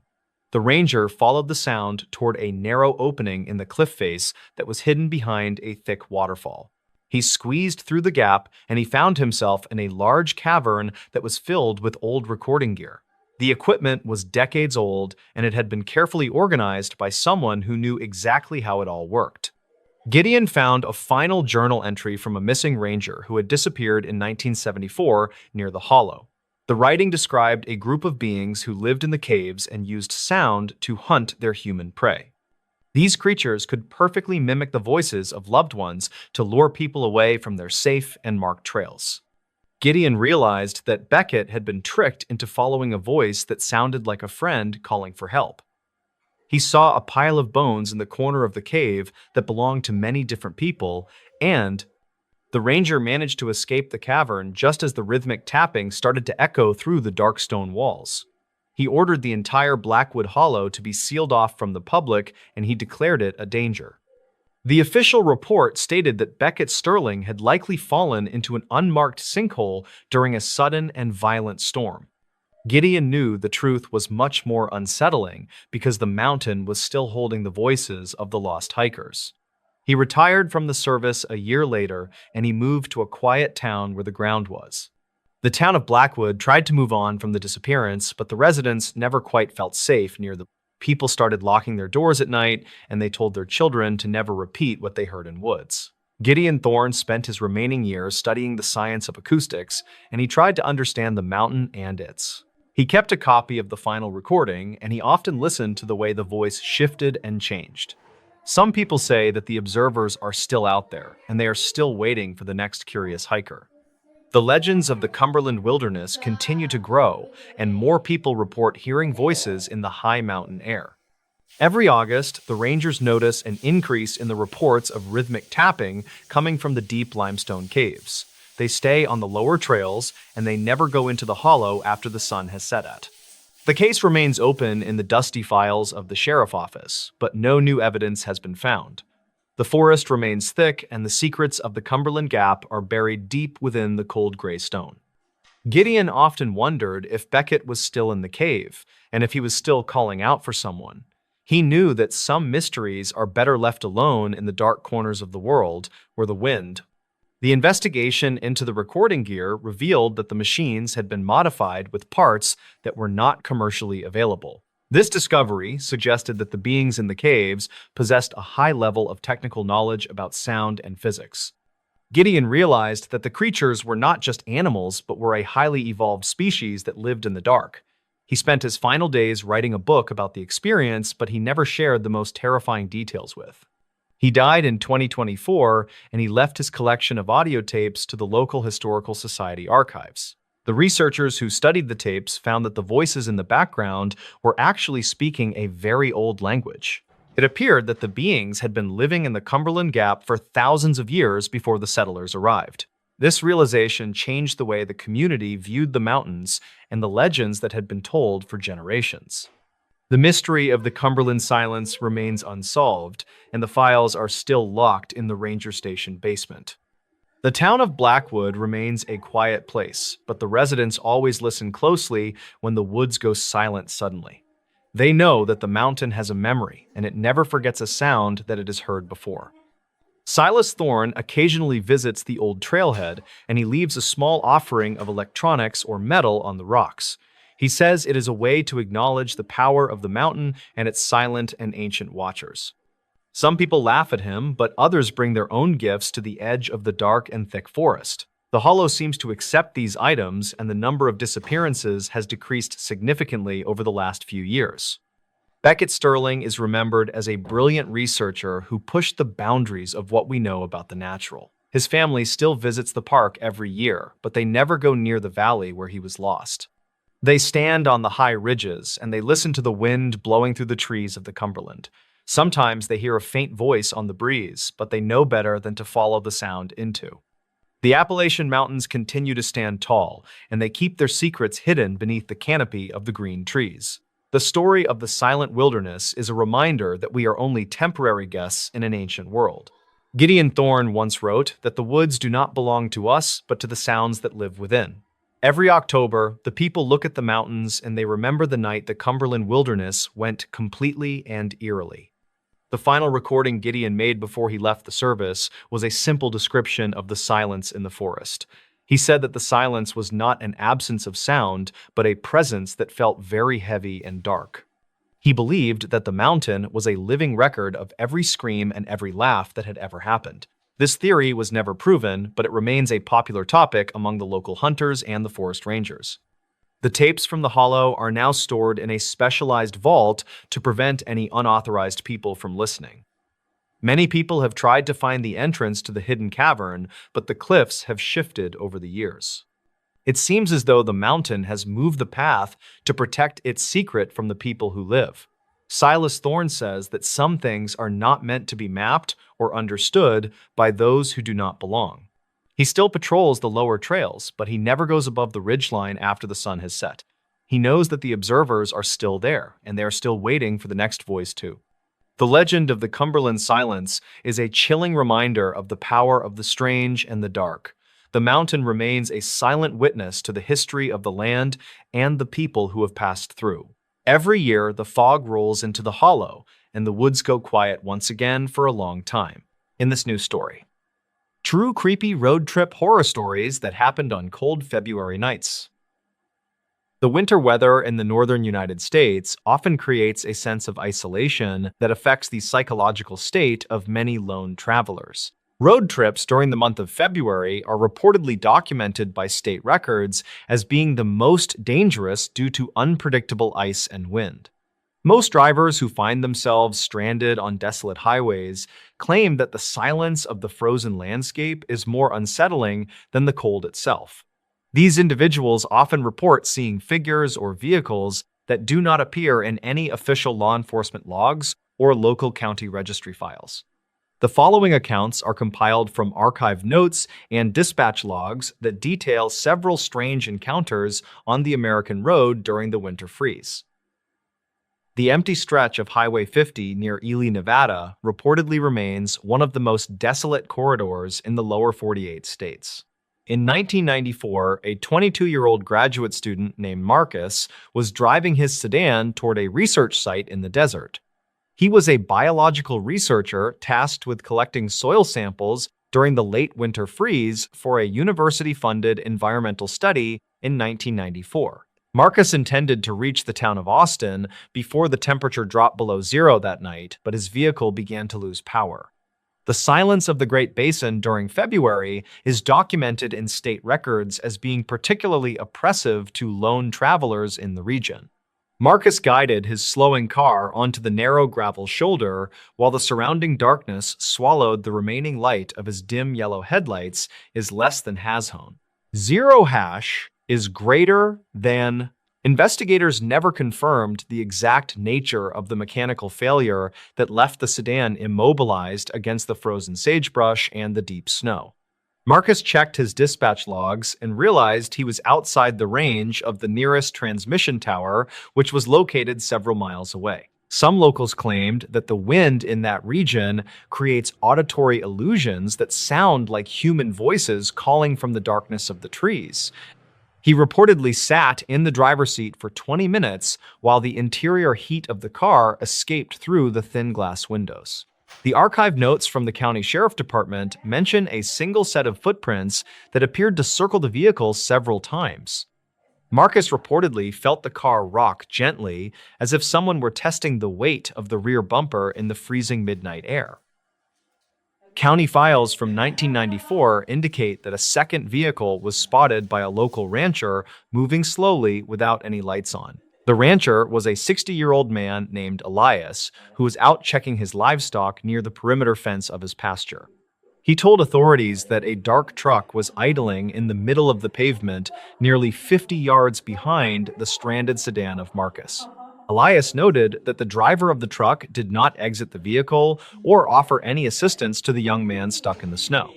State records conflict regarding whether this truck was ever registered to anyone living within a 100-mile radius of the Ely region. The rancher stayed in his own vehicle and watched as the mysterious truck slowly turned its wheels toward the shoulder where Marcus sat is less than his own. 0 hash is greater than. Marcus reportedly noticed the shape of the larger vehicle in his rearview mirror and assumed it was a highway patrol officer arriving to help. He stepped out into the bitter cold of the February night and felt the wind chill bite through his heavy winter coat and gloves. The young researcher waved his arms to signal his position, but the approaching truck did not flash its lights or sound its horn. Investigators later found archived notes suggesting that the truck accelerated suddenly once Marcus was standing vulnerable on the open road in the darkness. He allegedly dove back into his sedan and locked the doors while the larger vehicle brushed against the side of his car door. The impact left a long streak of dark paint that remained unidentified during the subsequent investigation by the local county file agents.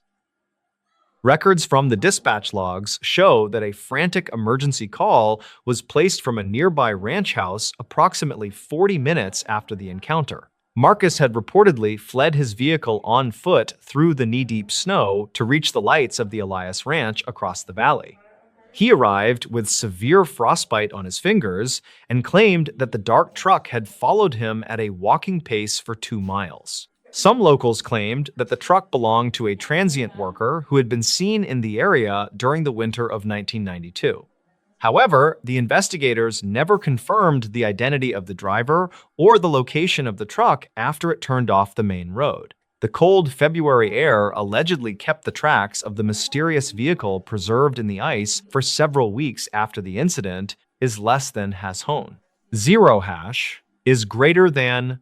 A similar event was documented in 2011 near the town of Speculator in the Adirondack Mountains of New York during a heavy storm. A 35-year-old nurse named Sarah was traveling home from a double shift at a regional hospital located in the northern woods. Her goal was to reach her cabin before the freezing rain turned the winding mountain passes into sheets of black ice and stone. Sarah reportedly saw a figure standing in the center of the road wearing a bright yellow raincoat that seemed out of place.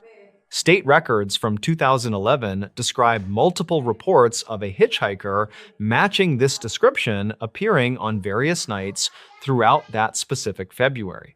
She slowed her vehicle to avoid a collision, but the figure did not move or acknowledge the presence of her heavy SUV. The nurse later told investigators that the person in the yellow coat had no visible face behind the shadow of the hood and rain. She reportedly drove around the figure and watched in her mirror as the person began to run with incredible speed behind her car. Archive notes from the state police mention that Sarah reached speeds of 60 miles per hour on the ice to escape the individual. The records conflict on how a person on foot could maintain such a pace on a surface that was nearly impossible to walk. Some locals claimed the figure was a known prankster from the nearby village, but no one ever stepped forward to claim the responsibility. Sarah reportedly reached her cabin and stayed inside with a loaded shotgun until the sun rose over the frozen peaks the next day, is less than Hassan. Zero hash is greater than. In 2003, a long-haul trucker named Robert was navigating the icy passes of the Cascade Mountains in the state of Washington. He was a 48-year-old driver with 20 years of experience transporting heavy machinery across the northern border of the United States. Robert was behind schedule due to a massive snowstorm that had closed several primary routes through the mountain range during early February. He was forced to take a secondary logging road that was rarely plowed by the state road crews during the peak of winter. The dispatch logs from his trucking company indicate that he checked in at 11 o'clock at night to report heavy fog conditions. Robert reportedly saw a pair of headlights appearing in his side mirror that seemed to be maintaining a very consistent distance behind him. The truck driver noticed that the following vehicle was not using its high beams despite the total lack of visibility on the narrow road. He slowed down to let the other driver pass, but the vehicle behind him also decreased its speed to match his own pace. Robert reportedly used his radio to contact any other drivers in the area, but he received only static and distant white noise. Archived notes from the State Patrol show that no other commercial vehicles were authorized to be on that specific road that evening. He grew concerned when the following vehicle began to weave back and forth across the center line of the snowy logging path. The county file from 2003 contains a statement from Robert describing the vehicle as a vintage black limousine from the 50s is less than Hashown. Zero hash is greater than. Investigators never confirmed the presence of a vintage limousine in the region because there were no registration records for such a car in Washington. Robert reportedly saw the driver of the limousine pull alongside his massive truck while they were navigating a sharp turn over a steep cliff. He claimed that the interior of the car was filled with a thick green light that obscured the features of the person driving. The truck driver forced his vehicle into a higher gear and managed to pull away from the mysterious car on a straight stretch. Some locals claimed that an old hotel at the top of the pass used to operate a fleet of similar cars in 1950. Robert reached the main highway and found that the black car had vanished into the swirling snow without leaving any tire tracks. Another account from 1988 involves a young couple named David and Linda who were driving through the rural hills of Kentucky. They were both 24-year-old teachers who were traveling to visit family for a winter wedding during the first week of February. David was driving their small hatchback while Linda consulted a paper map because they had become lost on the back roads near Owsley. The state records from 1988 indicate that a series of strange sightings occurred in that county during the same winter month. They reportedly encountered a roadblock consisting of several large wooden crates that had been placed across the width of the narrow pavement. David stopped the car and remained inside while he waited for someone to appear and explain the obstruction in the freezing road is less than Hashown. Zero hash is greater than. Linda reportedly saw several figures moving through the thick brush on the side of the road while they sat in their idling car. The figures were described in archived notes as being extremely tall and wearing dark clothing that blended into the shadows of the trees. David decided to put the car in reverse and turn around rather than getting out to move the heavy wooden crates himself. He told investigators that the figures began to throw large rocks at the vehicle, which shattered the rear window of the hatchback. They fled the area at high speed and reported the incident to the local sheriff's office once they reached a gas station. Some locals claimed that a group of survivalists had been living in the woods and did not want any outsiders on the road. The county file from 1988 shows that deputies went to the location but found no crates and no footprints in the snow. Investigators never confirmed who had placed the obstacles or why the figures had attacked the couple during their quiet road trip in February. David and Linda refused to travel through that part of Kentucky again, and their story was eventually filed away in the cold cases. Records conflict regarding whether the rocks found in the car were local limestone or something that had been brought from a different region. The couple reportedly suffered from night terrors for several years following the event, but they never found any logical explanation for the encounter. Most state records from that era remain sealed or have been lost due to a fire in the county archives building. A final report from 2015 describes a lone traveler named Thomas who was driving through the plains of North Dakota in winter. Thomas was a 50-year-old insurance adjuster who was traveling between remote farms to inspect damage from a recent blizzard in February. He reportedly found himself on a stretch of road where the snow had drifted so high that it formed white walls on either side. Dispatch logs indicate that he called his office to say that he was seeing a house in the middle of the road. Thomas claimed that the house was fully lit and looked like it belonged in a suburban neighborhood rather than a snowy field. Archive notes suggest that he stopped his car and watched as the front door of the house slowly opened in the wind. Thomas reportedly saw a woman standing in the doorway who was wearing a summer dress and holding a glass of iced tea in her hand. He stayed in his car because the temperature outside was 10 degrees below zero, and the scene did not make any logical sense. The woman waved at him and began to walk toward his vehicle across the deep snow without wearing any shoes or a coat. Investigators never confirmed the existence of a house in that location, as the land was part of a protected wildlife refuge area. Thomas drove his car into the snowbank to get around the woman and did not look back until he reached town. Some locals claimed that heat exhaustion or extreme cold can cause vivid hallucinations that look exactly like the memories of home. The state records from 2015 show that Thomas was found 3 hours later sitting in his car at a local diner. He was in a state of shock and his vehicle had no signs of damage despite his claim of driving through a snowbank. The archive notes from the hospital mentioned that his body temperature was normal and there were no signs of drugs or alcohol. Investigators checked the road where he had been driving, but they found only an empty field covered in a smooth layer of ice. Records conflict on whether Thomas ever returned to his job as an insurance adjuster after the strange encounter in the North Dakota plains. Many people believe that the February cold creates a thin spot in reality where the past and present begin to overlap. In this new story, 3 disturbing small-town horror stories. Part 1. The town where nobody locked their doors. Most people in the American heartland believe that absolute trust is a sign of a healthy and safe community. This account from a remote mountain village suggests that leaving your front door unlatched might be an invitation for disaster. In the isolated village of Blackwood Hollow, the local culture was built on the fact that no one locked doors.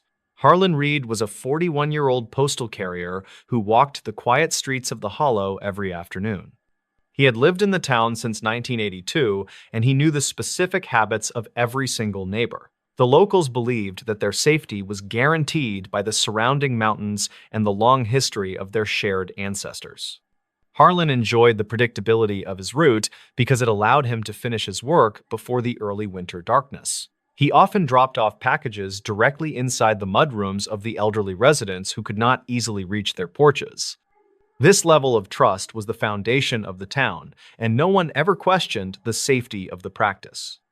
The atmosphere began to change during the first week of November in the year 2021 without any warning. Harlan was delivering a heavy box to a Victorian-style home owned by a woman named Mrs. Gable, who lived. He pushed the front door open as he had done for 15 years, but he felt a sudden and sharp. The house was silent, and the air inside felt significantly colder than the crisp autumn breeze blowing through the yard. He called out for Mrs. Gable, but his voice seemed to be absorbed by the heavy curtains and thick rugs. He noticed that the furniture in the living room had been moved into a tight circle facing the front door. This was strange because the elderly woman was known for her obsession with keeping her home in a perfect state. Harlan left the package on the floor and stepped back outside because he could not shake the feeling of... He mentioned the odd encounter to the local sheriff named Silas Thorne while they were eating lunch at the diner. Silas suggested that the woman was simply redecorating for the upcoming holiday season in the hollow, but Harlan remained. By the middle of the following week, Harlan noticed similar patterns in several other homes along his daily delivery route. Doors were standing wide open even when the temperature dropped below freezing and the residents were nowhere to be seen. He stopped at the home of a young mechanic named Elias Vance, who was usually working in his garage. The garage was empty and the tools were scattered across the concrete floor as if they had been dropped suddenly. Harlan walked to the back door and found it unlatched and swinging slowly in the damp and heavy wind. He entered the kitchen and saw 3 plates of steaming hot food sitting on the small wooden table in silence. The family was gone, but the television was still playing a local news broadcast from a city 50 miles away. He felt a sense of vertigo as he realized the residents had not simply walked away from their homes. Harlan decided to conduct his own investigation because the authorities seemed disinterested in the strange behavior of the quiet town. He returned to the post office and began to look through the historical archives of Blackwood Hollow from many decades. He found a series of newspaper clippings that described a similar event that occurred in the winter of 1950. Several families had disappeared from their homes overnight, leaving behind open doors and half-eaten meals on their dining tables. The reports mentioned that the only witness was a young boy who spoke about a tall figure wearing a hat. This figure reportedly walked through the streets and knocked on every door that was not properly secured with a bolt. Harlan realized that the current residents were following a tradition that they did not fully understand or even remember. They left their doors open because they believed it kept them safe from the thing that wanted to enter. He spent the next 3 nights watching the main street from the window of his small apartment above the pharmacy. The town was deathly quiet, and the only sound was the howling of the wind through the dark mountain passes. On the 3rd night, he saw a dark shape moving slowly between the houses on the far side of town. The figure was remarkably tall and wore a tattered coat that seemed to blend into the shadows of the trees. Harlan watched in horror as the figure approached the front door of the local grocery store and pushed it open. The figure emerged a few minutes later and moved toward the next house with a purposeful and steady gait. The next morning, he went to the grocery store to see if the owner, named Arthur, was still there. Arthur was sitting in the middle of the aisle, staring at the ceiling with a look of pure and absolute. He did not respond when Harlan called his name or when he shook him gently by the heavy coat. Harlan realized that the town was being harvested by something that used the open doors as an invitation to enter. The residents were not being taken by force, but were surrendering to a force they could not possibly hope. He returned to his apartment and finally did the one thing that no one in the town had ever. He closed his front door and turned the heavy brass deadbolt until he heard a loud and satisfying click. The scratching started at exactly midnight and continued for several hours as the entity circled the small and dark apartment. Harlan could hear the heavy breathing of the thing on the other side of the thin wooden door in silence. It whispered his name in a voice that sounded like the rustling of dry leaves in a very deep. The deadbolt held firm, and the scratching eventually stopped as the sun began to rise over the cold mountain. He finally gathered the courage to open the door and walk out into the streets of the hollow once more. The town was completely empty, and there was no sign of the residents or the tall figure in the. The open doors were still swinging in the wind, but the houses were now hollow shells of their former selves.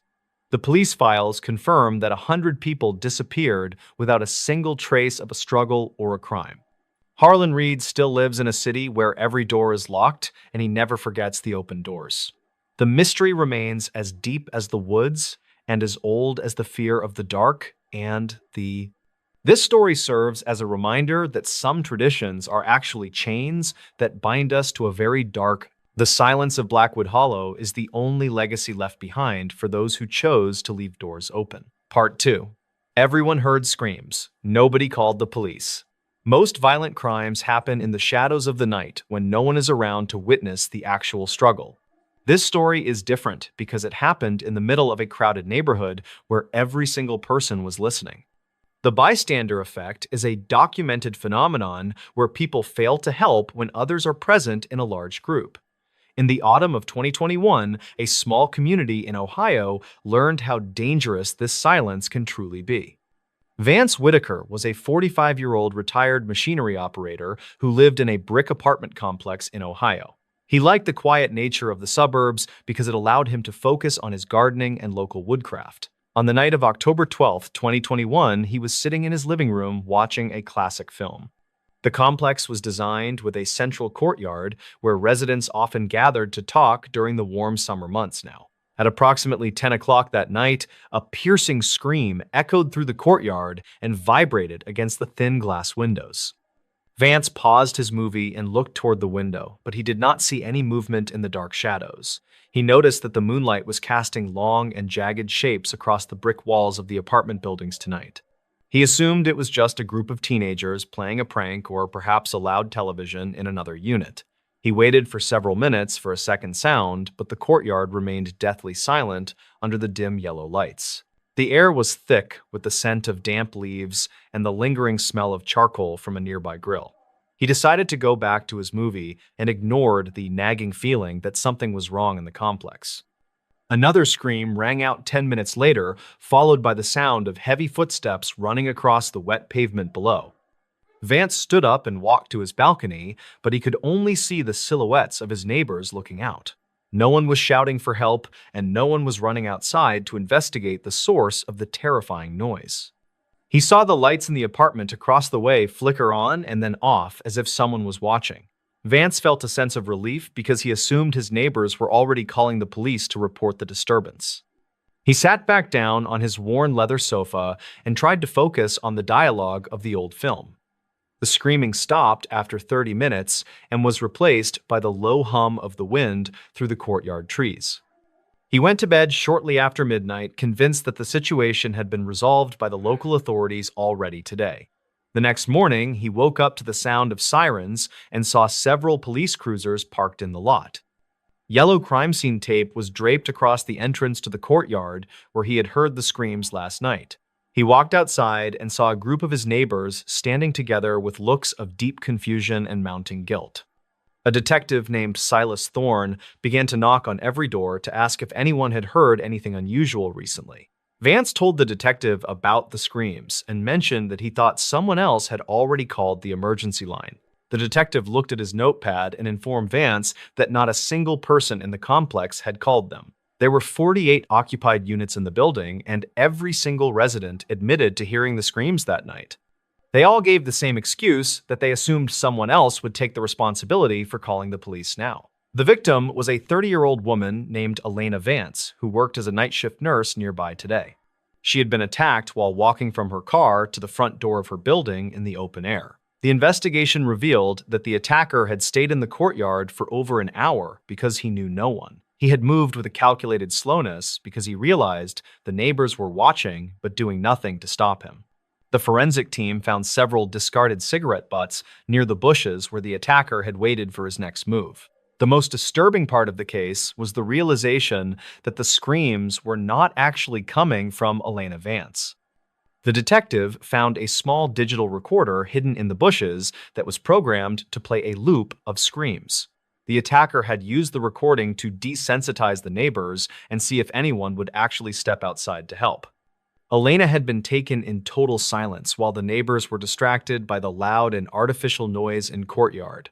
The police found her car door wide open and her keys still hanging from the lock in the driver's side. The twist in the investigation came when they reviewed the security footage from a camera hidden in the lobby area. The man who planted the recorder was not a stranger, but a resident who lived on the third floor now. His name was Julian Reed, and he was a quiet 38-year-old accountant who never caused any trouble. He had spent weeks studying the habits of his neighbors to ensure that his psychological experiment would work perfectly today. Julian did not want to kill anyone, but he wanted to prove that the community was built on false trust. He had taken Elena to a nearby warehouse and left her there safely to show how easy it was. The police found Elena unharmed, but the psychological damage to the residents of the complex was permanent and very deep. Every person who lived in that building eventually moved away because they could no longer look at their neighbors' faces. Vance Whitaker left Ohio a month later and moved to a small cabin where he did not have any neighbors. He realized that the silence of the woods was much safer than the silence of a crowd of indifferent people. The case remains a chilling reminder that we cannot always rely on others to do the right thing in moments. If you hear a scream in the night, you should be the one who makes the call to the police. The ending of this story sounds fake, but the police records confirm the strange details of the social experiment today. Some people want to watch the world burn, and others just want to watch their neighbors do absolutely nothing now. Local psychologists often cite the Blackwood Hollow incident as the perfect example of how urban isolation affects our basic instincts. It remains a mandatory case study for university students who are learning about the complex nature of human social behavior. The recorded screams are still kept in a secure evidence locker at the police station as a grim historical artifact. People who move into the complex today are never told about the night that everyone listened to the darkness alone. Vance Whitaker sometimes looks at the old news clippings and wonders if he would do anything differently if it happened. The silence of the neighborhood was a choice that 48 people made together without ever saying a single word. The world is full of sounds, but the most important ones are often the ones that we choose to ignore. Part 3. The family everyone avoided. Most people who live in the rural corners of northern Maine understand that privacy is a very respected local tradition. There was one specific household on the edge of the woods that made even the most hardened loggers feel uneasy. Beckett Lowry was a 45-year-old carpenter who supposedly moved into the old Miller estate in the winter. He was joined by his wife Alara and their young daughter Maisie, who was rarely seen playing in the yard. The neighbors noticed immediately that the family never traveled into town to buy groceries or supplies like a normal family. They would only see the three of them standing at the edge of the dark forest during the late evening. The Lowry family stood perfectly still for hours while staring into the dense trees as if they were waiting there. No one in the small community ever dared to knock on their door or offer a warm welcome to the quote. The local mail carrier, named Arthur, was the only person who had any regular contact with the strange Miller property. He noticed that the grass in the front yard never seemed to grow despite the heavy rain of the spring. The windows of the house were always covered with thick black fabric that prevented anyone from seeing the interior rooms. In the summer of 1997, Arthur noticed that the mailbox was overflowing with letters and local circular advertisements. He walked up the porch steps and felt a sudden drop in temperature that made his skin crawl with dread. He looked through a small gap in the window fabric and saw the three family members sitting at the table. They were not eating or talking, but were simply staring at the front door with wide and unblinking pale eyes. Arthur dropped the mail and ran back to his truck because the silence from the house felt like He reported the strange incident to the local sheriff named Silas Thorne, who had been patrolling the area for years. Silas was a practical man who did not believe in local legends or the whispered fears of the nervous townspeople. He agreed to perform a welfare check on the Lowry family to ensure that no one was sick or hurt. The sheriff drove to the estate the following morning and found the front door was standing wide open and unlatched. He stepped inside the foyer and was immediately struck by the thick layer of dust covering every single piece of. It looked as if no one had lived in the house for at least 30 years despite the recent sightings. He walked into the kitchen and found the three family members sitting exactly where Arthur had described them the day. The sheriff approached Beckett Lowry and touched his shoulder, but the man did not move or respond to the contact. Silas realized with a shock that the bodies were not alive, but were perfectly preserved and very realistic wax figures. He searched the rest of the house and found a collection of old newspaper clippings hidden under the floorboards. The articles described a family named Lowry who had disappeared from a different state in the year 1967. The photographs in the newspapers matched the faces of the wax figures sitting in the kitchen with terrifying and exact. Silas found a journal in the basement that described a man who wanted to recreate his lost family forever today. The writer had spent decades building the figures and moving them around the yard to simulate a normal and living crumb. The neighbors had not seen a real family, but had been watching a grieving man move statues in the dark. The investigation revealed that the real Beckett Lowry had died of natural causes in the basement several months prior today. His body was found resting near a workbench filled with sculpting tools and various jars of heavy industrial grade. The mystery of why the neighbors saw the figures standing on their own remains a topic of local debate now. Some people believe the grief was so strong that it left a permanent stain on the old Miller estate grounds. The house was eventually torn down, but people still avoid the empty lot where the family used to stand. The forest is quiet now, and no one stands at the edge of the trees during the late evening hours. It is a reminder that the things we avoid are often much sadder than the monsters we usually imagine. The police files confirm that the Lowry family was never actually in the state of Maine during that time. In this new story, people who went into West Virginia's woods and never came back. Many hikers believe that the deep forests of the Appalachian Range are just quiet places for weekend camping trips today. There are stories in the West Virginia mountains about travelers who walked into the trees and simply vanished forever now. This documented account follows a professional geologist who discovered a remote campsite that should not have existed at all. Gideon Vance was a 46-year-old hydrogeologist who specialized in mapping underground springs in very remote areas. He was known for his calm personality and his ability to survive in the wilderness for several weeks alone. In the spring of 2022, Gideon was hired to survey a valley near the edge of the forest. The local residents warned him about a specific ridge where the compass needles often spun in circles without any reason. Gideon did not believe in local superstitions, and he focused on the scientific data provided by his expensive digital tools. He packed his waterproof gear and hiked deep into a canyon where the cell phone signals were completely non-existent. The equipment in his heavy pack included a laser level and a high-precision digital watch that used satellite signals. He carried enough food for 7 days and a small weatherproof logbook to record his various scientific observations daily. The air in the canyon was heavy and smelled of damp moss and the ancient stone of the rising mountain. On the second morning of his trip, Gideon reached a clearing that was not marked on any of his maps. He found a canvas tent that looked like it belonged in the 1950s, sitting near a cold stone fire. There were no modern items like plastic bottles or synthetic fabrics anywhere near the small and very quiet campsite.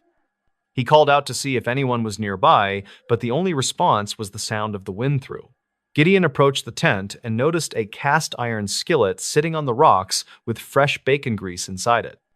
He felt a sudden chill, even though the sun was shining brightly over the high ridges of the deep valley.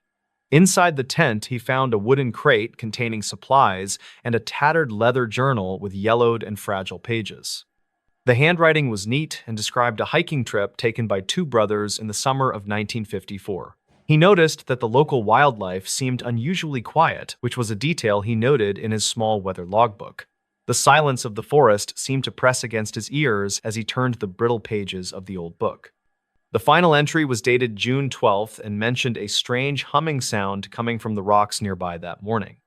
Gideon looked at the ground and saw a pair of leather boots that looked brand new despite the vintage style. He picked up a newspaper from the crate and saw the headline was from the year 1954 today. He heard a branch snap behind him and turned to see two men wearing heavy flannel shirts and denim pants. The men looked confused and asked Gideon why he was wearing such strange and brightly colored synthetic hiking clothes today. They explained that they had only been camping for 2 days and were waiting for their father to return soon. Gideon realized with a shock that these men matched the descriptions of two brothers who disappeared 70 years ago today. He checked his watch and noticed that the date on his digital screen was now flickering between different years rapidly. The brothers, whose names were Alistair and Emmett, noticed the laser level on his tripod and backed away in terror. Gideon tried to explain that he was a scientist, but his voice sounded like it was coming from far away. He felt a sense of overwhelming vertigo, as if the ground beneath his boots was turning into a gray mist. He ran back toward the main trail and did not look back at the clearing or the two lost brothers. The woods looked different in the fading light, and every tree seemed to shift its position when he turned now. When he reached his truck, he found that the police were already there searching for a missing man named Gideon. The officer named Dalton Grady told him that he had been missing for over 3 weeks in the deep woods. Gideon felt like he had only been away from his vehicle for 2 hours before he reached the main road. He checked his pack and found the leather journal from 1954 sitting right on top of his maps. The final page now had a new entry that described a man in bright orange clothes who visited their camp. Gideon never returned to that part of the West Virginia forest, and he left the geology profession shortly after that. He still dreams about the humming sound in the rocks and the smell of the fresh bacon in the woods. The mountains of West Virginia continue to hold their secrets in the deep places where time does not always move. Some structures are not built of wood and stone, but are woven into the very fabric of the passing years. If you find yourself lost in the woods near the border, you should probably keep moving until the sun comes. The ending of the tale sounds fake until you see the journal and the date written in your own hand. The truth is a shadow that follows you home from the woods and stays with you until the very end. This event remains one of the most puzzling cases in the archives of the local search and rescue teams today. Witness statements from the family members of the missing brothers confirm that the handwriting in the journal is perfectly authentic. The police files include photographs of the campsite that Gideon found, but the clearing was empty when they arrived there. They found no tent and no fire and no signs of the two brothers who had been seen by Gideon.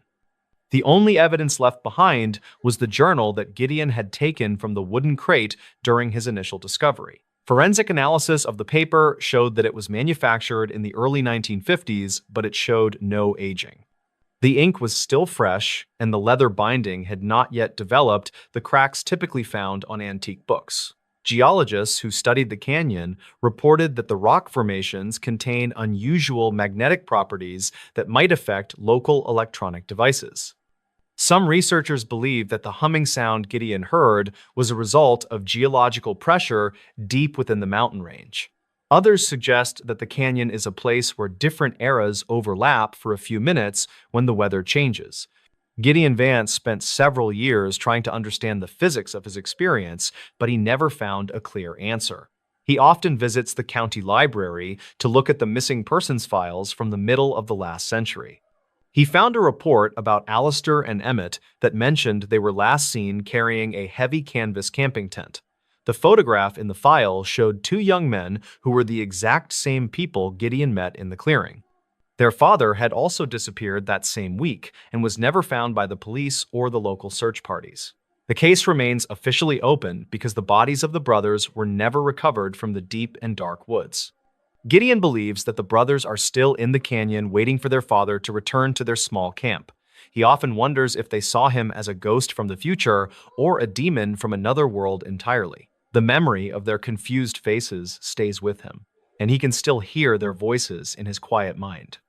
The forest has grown over the trails that lead to that specific coordinate, and the maps are no longer accurate. The government has restricted access to the valley, citing environmental concerns and the danger of the steep and rocky terrain. Most people who live in the area avoid the mountain and tell their children to stay away from the trees. They know that the woods can take a person and hold them for 70 years without letting them grow old. The silence of the mountain is a warning to those who think they can master the secrets of the wild. If you hear a humming sound in the rocks, you should turn around and run as fast as you. Do not look for the clearing and do not speak to the men who are wearing the flannel shirts today. The past is a dangerous place, and it does not always let you return to the present day in one fort. The ending of the story is the part that stays with you when you are walking alone in the night. The mystery is the heart of the wild, and the heart of the wild is a cold and dark. Gideon Thorne is the only witness to a truth that science cannot explain or even begin to understand fully now. The archived dispatch logs from the night of his return record a man who was terrified of his own watch. The officers who processed the report noted that Gideon appeared to have aged several years in just a few weeks. His eyes were bloodshot, and he spoke in a hurried whisper about a camp that did not exist on maps. They took his statement and filed it away with the other unexplained reports from the Appalachian Mountain range this year. The journal is kept in a safe at the university where researchers occasionally study the strange and fresh ink. No one has been able to reproduce the magnetic conditions that Gideon described in his detailed and very professional notes. The mountain continues to stand over the valley, and the fog still rolls through the trees in the morning. Some say the brothers are still there, and they are still waiting for the sun to go down today. The story of the surveyor is a warning to those who believe that time is a straight and simple line. It is a loop that can catch you and hold you in a moment that never ends or begins. The woods of West Virginia are deep, and they are very old, and they do not like to be. The ending of the story sounds fake until you stand in the fog and hear the sound of the rocks. The truth is in the journal, and the journal is in the safe, and the safe is in the The forest is waiting for the next person to lose their way in the mist of the high ridges. The tale is told, and the listener is warned, and the cabin is waiting in the deep and dark. The story of Gideon Vance is a legacy of the unknown in the heart of the great American wild. The ending is the part that stays with you when you turn off the light at the end day. The mystery is the ending, and the ending is the mystery in the quiet woods of the mountain range. The story is finished, and the forest is dark, and the mountains are silent, and the truth is free. The geologist is home, and the camp is gone, and the brothers are waiting for their father to return soon. The ending is the beginning of the next story, in the heart of the great and ancient mountain wild. The tale of the man who saw the past in the present is done for now in the woods are calling, and the fog is rolling, and the mystery is yours to keep for a long. The ending is the silence that follows the final word of the story of the lost and the truth. The truth is a shadow in the trees, and the trees are the only ones who know the secrets. The story is done, and the fire is out, and the dark is all that remains in the fire. The forensic evidence of the journal remains the only physical proof that the brothers were ever seen after 1954. Handwriting experts compared the new entry to the older pages and found they were written by the same person. This would mean that the boy from the past wrote about Gideon in the future with the same pen today. The local sheriff continues to keep the case on his desk because it is the only one he cannot solve. He looks at the vintage boots in the evidence room and wonders how they could stay so clean and new. The valley is a place where the air stays still and the seasons do not follow the normal calendar cycles. Gideon Vance never went back to the mountains, and he never looked at another digital watch for his entire life. He preferred the steady ticking of an old mechanical clock that stayed in the present moment with him at home.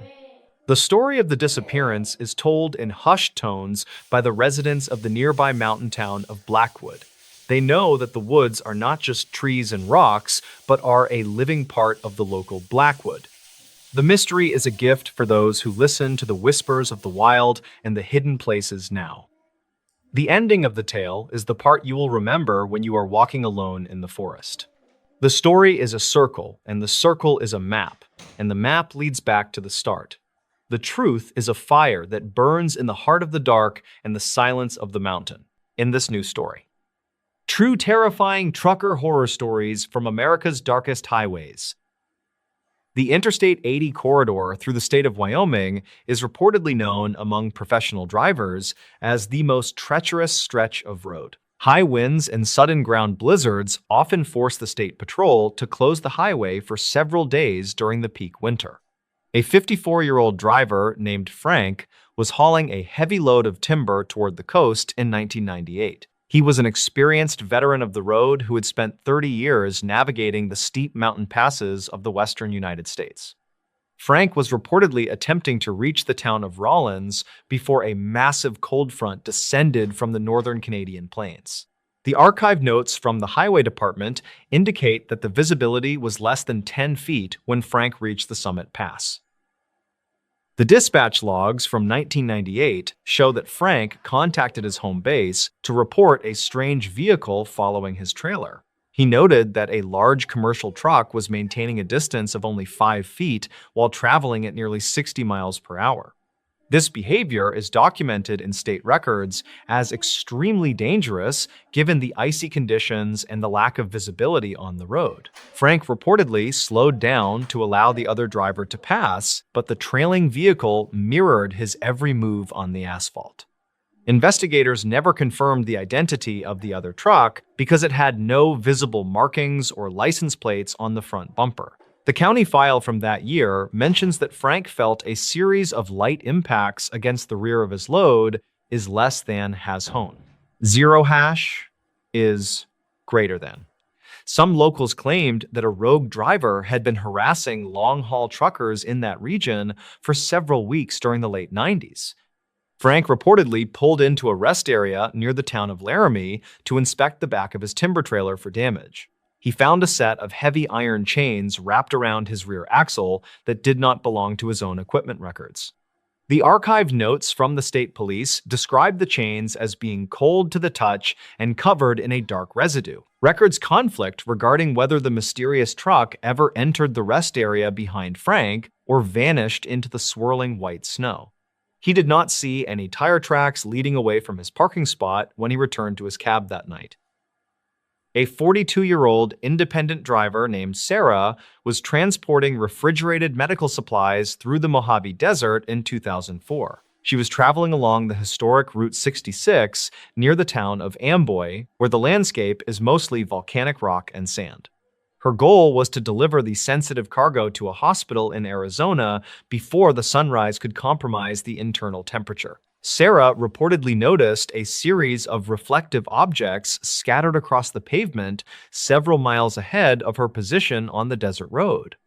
State records from 2004 indicate that multiple drivers had reported seeing strange debris in that specific area of the highway. She decelerated her vehicle and turned on her high beams to identify the nature of the obstacles in her path. The archive notes from the San Bernardino County Sheriff Department describe the objects as being dozens of vintage porcelain dolls standing upright. Sarah reportedly counted over 50 dolls that were arranged in a perfect circle in the middle of the eastbound lane of traffic. She did not see any other vehicles or people in the surrounding desert while she sat in her idling truck cab. Dispatch logs show that she called for assistance, but the nearest deputy was over 60 miles away from her current location. Some locals claimed that a group of art students often placed installations in the desert, but this was never officially confirmed. Sarah reportedly felt a sense of extreme unease when she noticed that the dolls were all facing toward her door. Investigators never confirmed how the dolls were placed in such a remote area without leaving any footprints in the soft desert sand. Sarah chose to drive off the road and around the display rather than exiting her vehicle to move the strange porcelain figures. She reported that her radio began to emit a high-pitched frequency that lasted until she reached the state line of Arizona. The county file from 2004 mentions that a highway crew arrived at the scene 2 hours later but found nothing. There were no dolls and no signs of a truck driving through the sand or onto the shoulder of the main road. Records conflict on whether Sarah had experienced a visual hallucination caused by the extreme heat or a lack of sleep.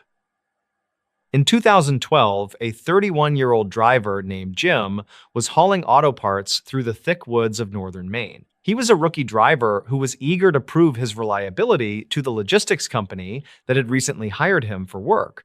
Jim was driving on Interstate 95 during a quiet Tuesday night when the moon was obscured by a thick layer of clouds. He was reportedly listening to his CB radio to stay awake during the long stretch between the towns of Holton and Bangor. The dispatch logs from 2012 show that Jim was maintaining a steady speed and checking in at regular intervals. He reportedly heard a voice break through the static that sounded exactly like his own voice speaking from the radio. The voice on the radio reportedly began to recite Jim's home address and the names of his family members in a flat tone.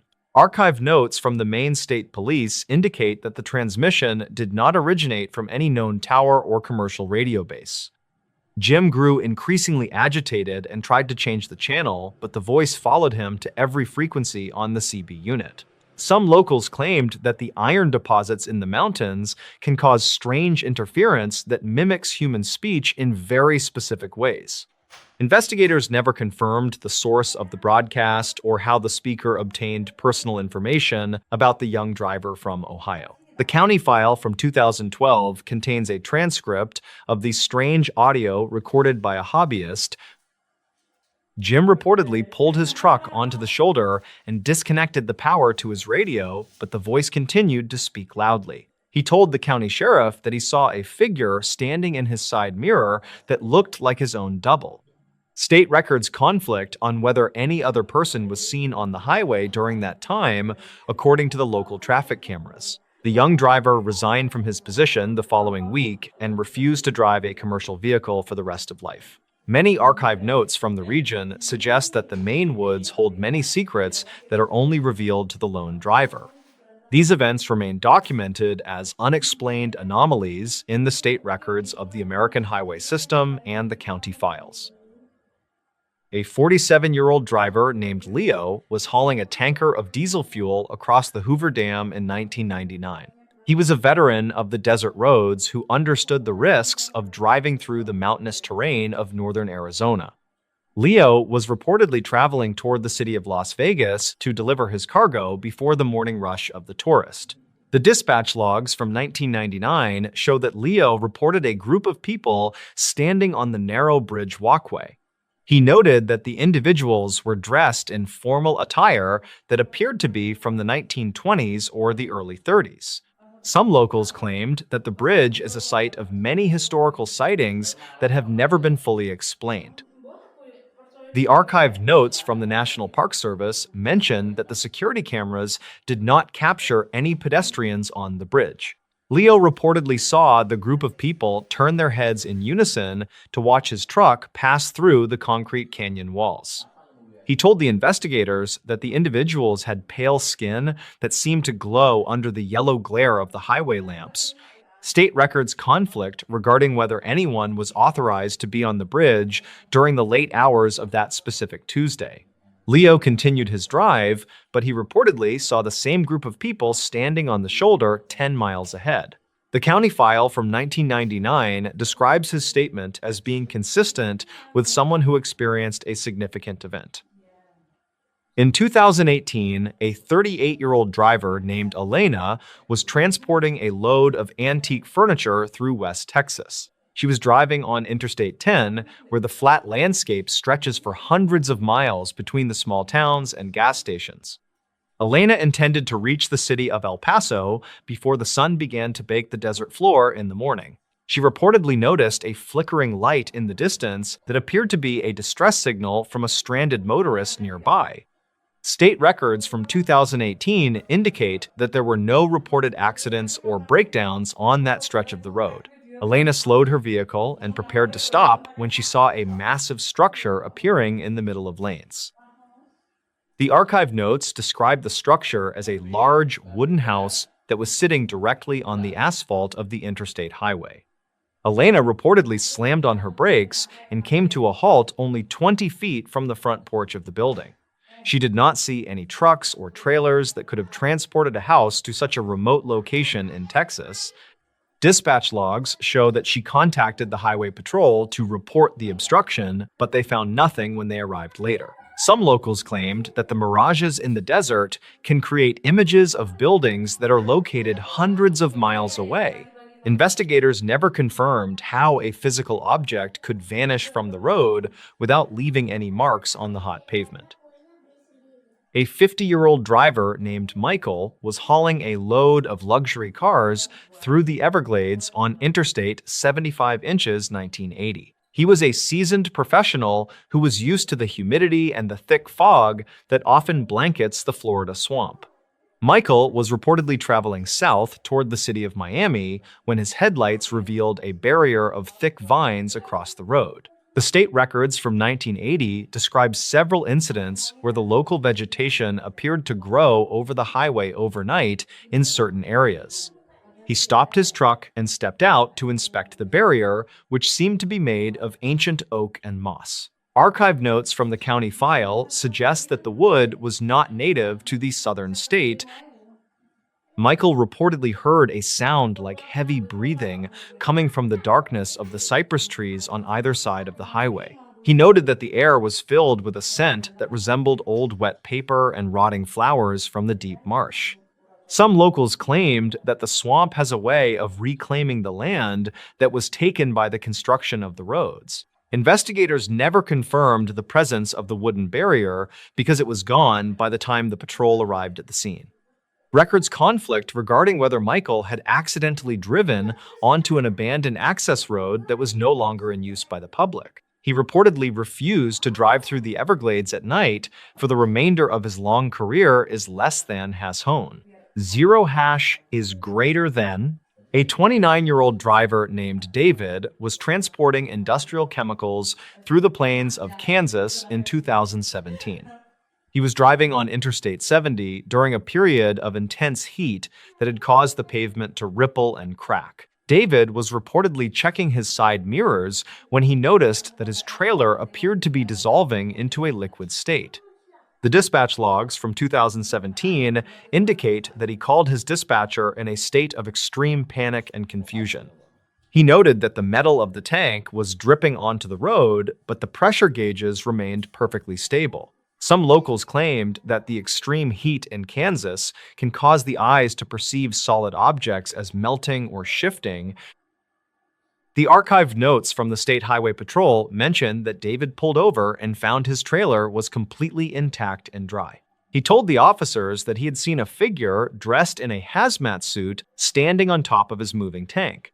Investigators never confirmed the presence of any other person on the vehicle during the time that David was driving on the road. State records conflict on whether there were any chemical leaks reported in the county during the month of July that year. David reportedly quit his job and moved to a different state where he no longer had to drive through the open plains. The county file from 2017 remains open as an unexplained case of mass visual distortion on the interstate. A 45-year-old mail hauler named Rebecca was driving through the mountain passes of Oregon in 2006. She was traveling on Interstate 5 during a heavy rainstorm that had caused several small mudslides on the steep highway banks. Rebecca was reportedly approaching a tunnel when she saw a man standing on the roof of the concrete entrance structure. The dispatch logs from 2006 show that she reported a possible jumper to the local emergency services immediately. She noted that the man was wearing a dark suit and holding an umbrella despite the high winds in the pass. Some locals claimed that a former highway engineer had been seen in the area many times after his retirement. The archived notes from the state police indicate that they searched the tunnel roof but found no evidence of a person. Rebecca told the investigators that the man had looked directly into her cab and smiled as she drove into the darkness. Records conflict on whether anyone had been reported missing from the nearby towns during the week of the strange sighting. She reportedly found a small wet business card on her dashboard the next morning that had no name or phone number. Investigators never confirmed how the card could have entered the locked truck while Rebecca was sleeping at the rest stop. The county file from 2006 mentions that several other drivers had seen a similar figure near the tunnel entrance. In 1992, a 34-year-old driver named Stephen was hauling grain through the rural hills of Pennsylvania. He was driving on a secondary road that was known for its sharp turns and lack of lighting during the night. Stephen was reportedly passing an old farmhouse when he saw all of the lights in the building turn off at once. The state records from 1992 indicate that there were no power outages reported in that specific part of the county. He noted that a large black dog began to run alongside his truck and kept pace even at 50 miles per hour. Some locals claimed that a pack of wild dogs had been roaming the hills and preying on local livestock. The archive notes from the sheriff department describe the dog as being much larger than any known breed in the United States.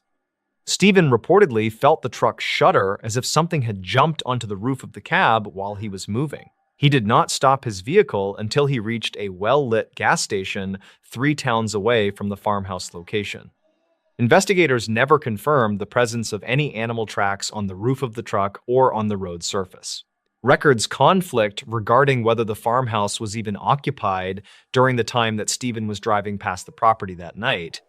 The county file from 1992 remains a popular topic of conversation among the local residents and the drivers. A 52-year-old driver named Gary was hauling a load of steel pipe through the state of Montana in 2010. He was traveling on Highway 2 during a night when the aurora borealis was visible in the clear northern sky above. Gary was reportedly mesmerized by the lights when he noticed that his truck was no longer making any sound on the road. The dispatch logs from 2010 show that his GPS coordinates remained fixed in one position for over 20 minutes. He noted that the steering wheel felt light and the engine temperature dropped to 0 while he was still moving forward. Some locals claimed that the magnetic fields in that region can interfere with the operation of heavy machinery and electronics. The archive notes from the State Patrol indicate that Gary was found parked in the middle of a field 5 miles away. He told the investigators that he had simply followed the green lights in the sky until the road vanished beneath him. Records conflict on how the truck could have crossed a deep ditch and a fence without causing any damage to the vehicle. Investigators never confirmed the source of the magnetic interference or the reason for the total silence that Gary had reportedly experienced. The county file from 2010 contains a statement from a mechanic who found no faults with the truck or the engine. Gary reportedly retired from the road and moved to a city where the sky was always hidden by the lights. In this new story, a missing hiker case that changed a small West Virginia town forever. Small mountain communities often keep their secrets tucked away in the dense woods until a single person goes missing suddenly. The quiet town of Blackwood sat right on the edge of the Monongahela Forest, where the trees grew very thick. Silas Thorne had worked as a lead ranger for the National Forest for over 25 years in West Virginia. He knew every single acre of the rugged land, and he respected the dangers that lived within the deep shadows. The autumn of 1994 brought a sudden cold snap that turned the green leaves into brittle brown shapes. A freelance cartographer named Elias Vance arrived in the town during the first week of October to map the ridge. Elias was 28 years old, and he had a reputation for being extremely thorough with his topographical surveys lately. He checked into the Pinecrest Motel and told the manager he would be back before the first heavy snow. Silas met the young man at the ranger station to provide him with the necessary permits for the backcountry. Elias carried a heavy pack filled with expensive survey equipment and enough food to last him for at least 10 days. He planned to hike toward a remote area known as Dead Man's Drop, which few people ever bothered to visit. Silas warned him that the weather could turn dangerous quickly, but Elias just smiled and said he liked the solitude.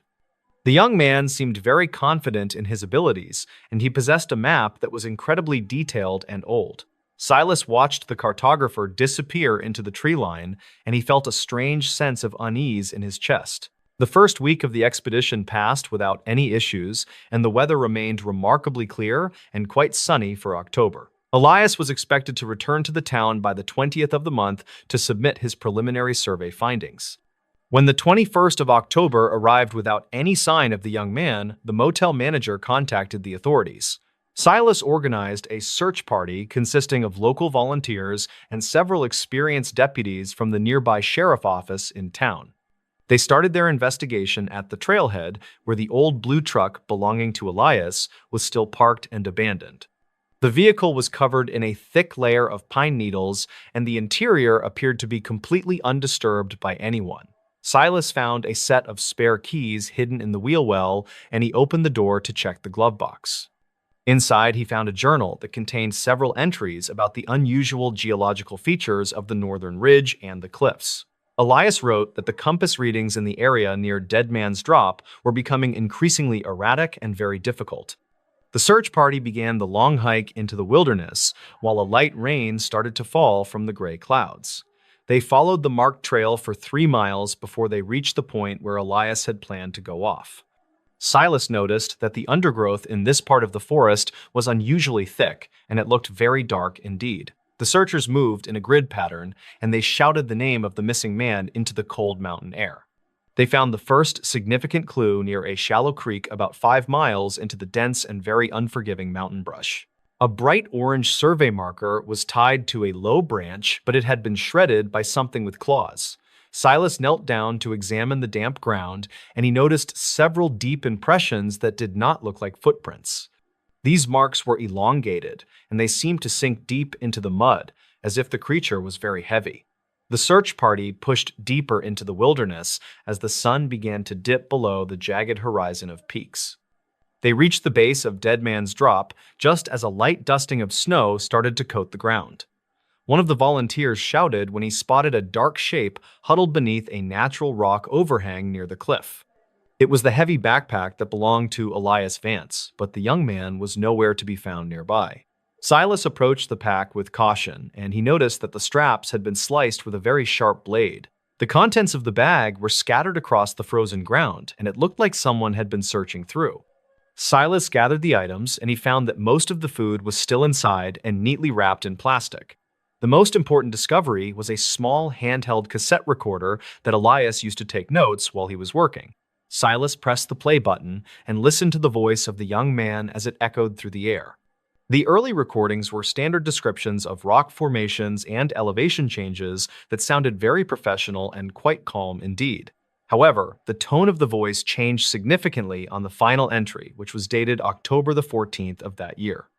Elias sounded breathless, and he whispered into the microphone about a cabin that was not supposed to be on maps. He described a structure made of gray stones that seemed to blend perfectly into the side of the steep mountain. According to the recording, the cabin had no windows and the heavy wooden door was sealed shut with iron bolts. Elias said he heard a rhythmic tapping coming from inside the stone walls that sounded like a person using hammers. He decided to wait nearby to see if anyone would come out of the strange building before the sun set. The recording ended abruptly with a loud metallic clatter and the sound of heavy boots running over very dry leaves. The search party spent the next 2 days looking for the stone cabin, but they found absolutely nothing in area. Silas studied the topographical maps and realized that the coordinates Elias mentioned led to a sheer cliff face with no ledge. He returned to the site where they found the backpack and began to clear away the snow with his hands.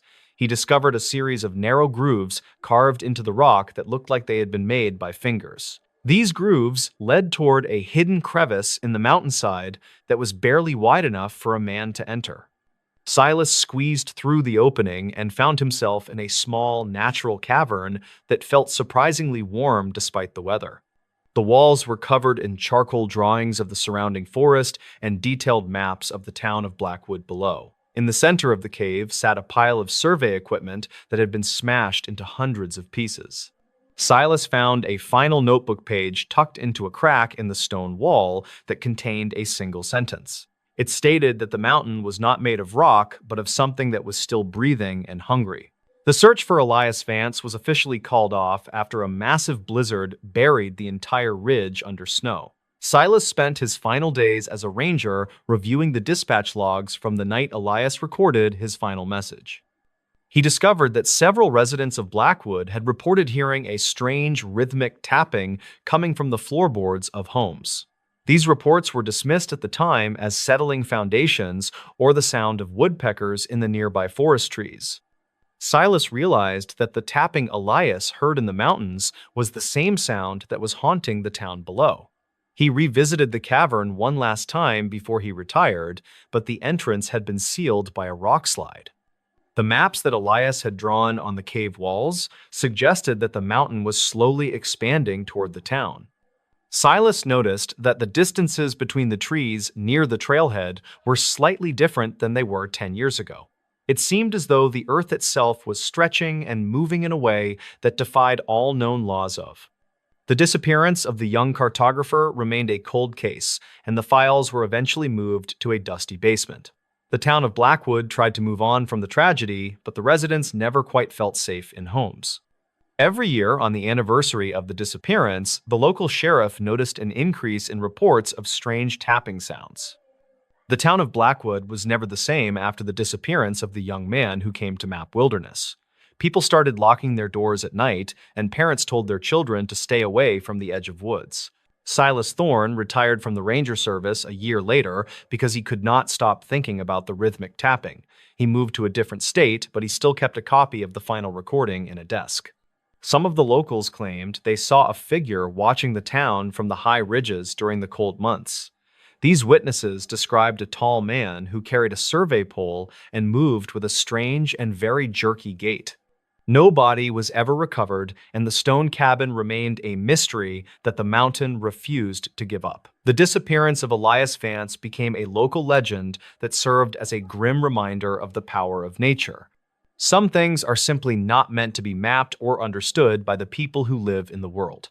The Monongahela Forest continues to grow over the old trails, and the secrets of the ridge remain buried in time. Silas often wondered if Elias was still out there somewhere tapping on the stones of a cabin that lived.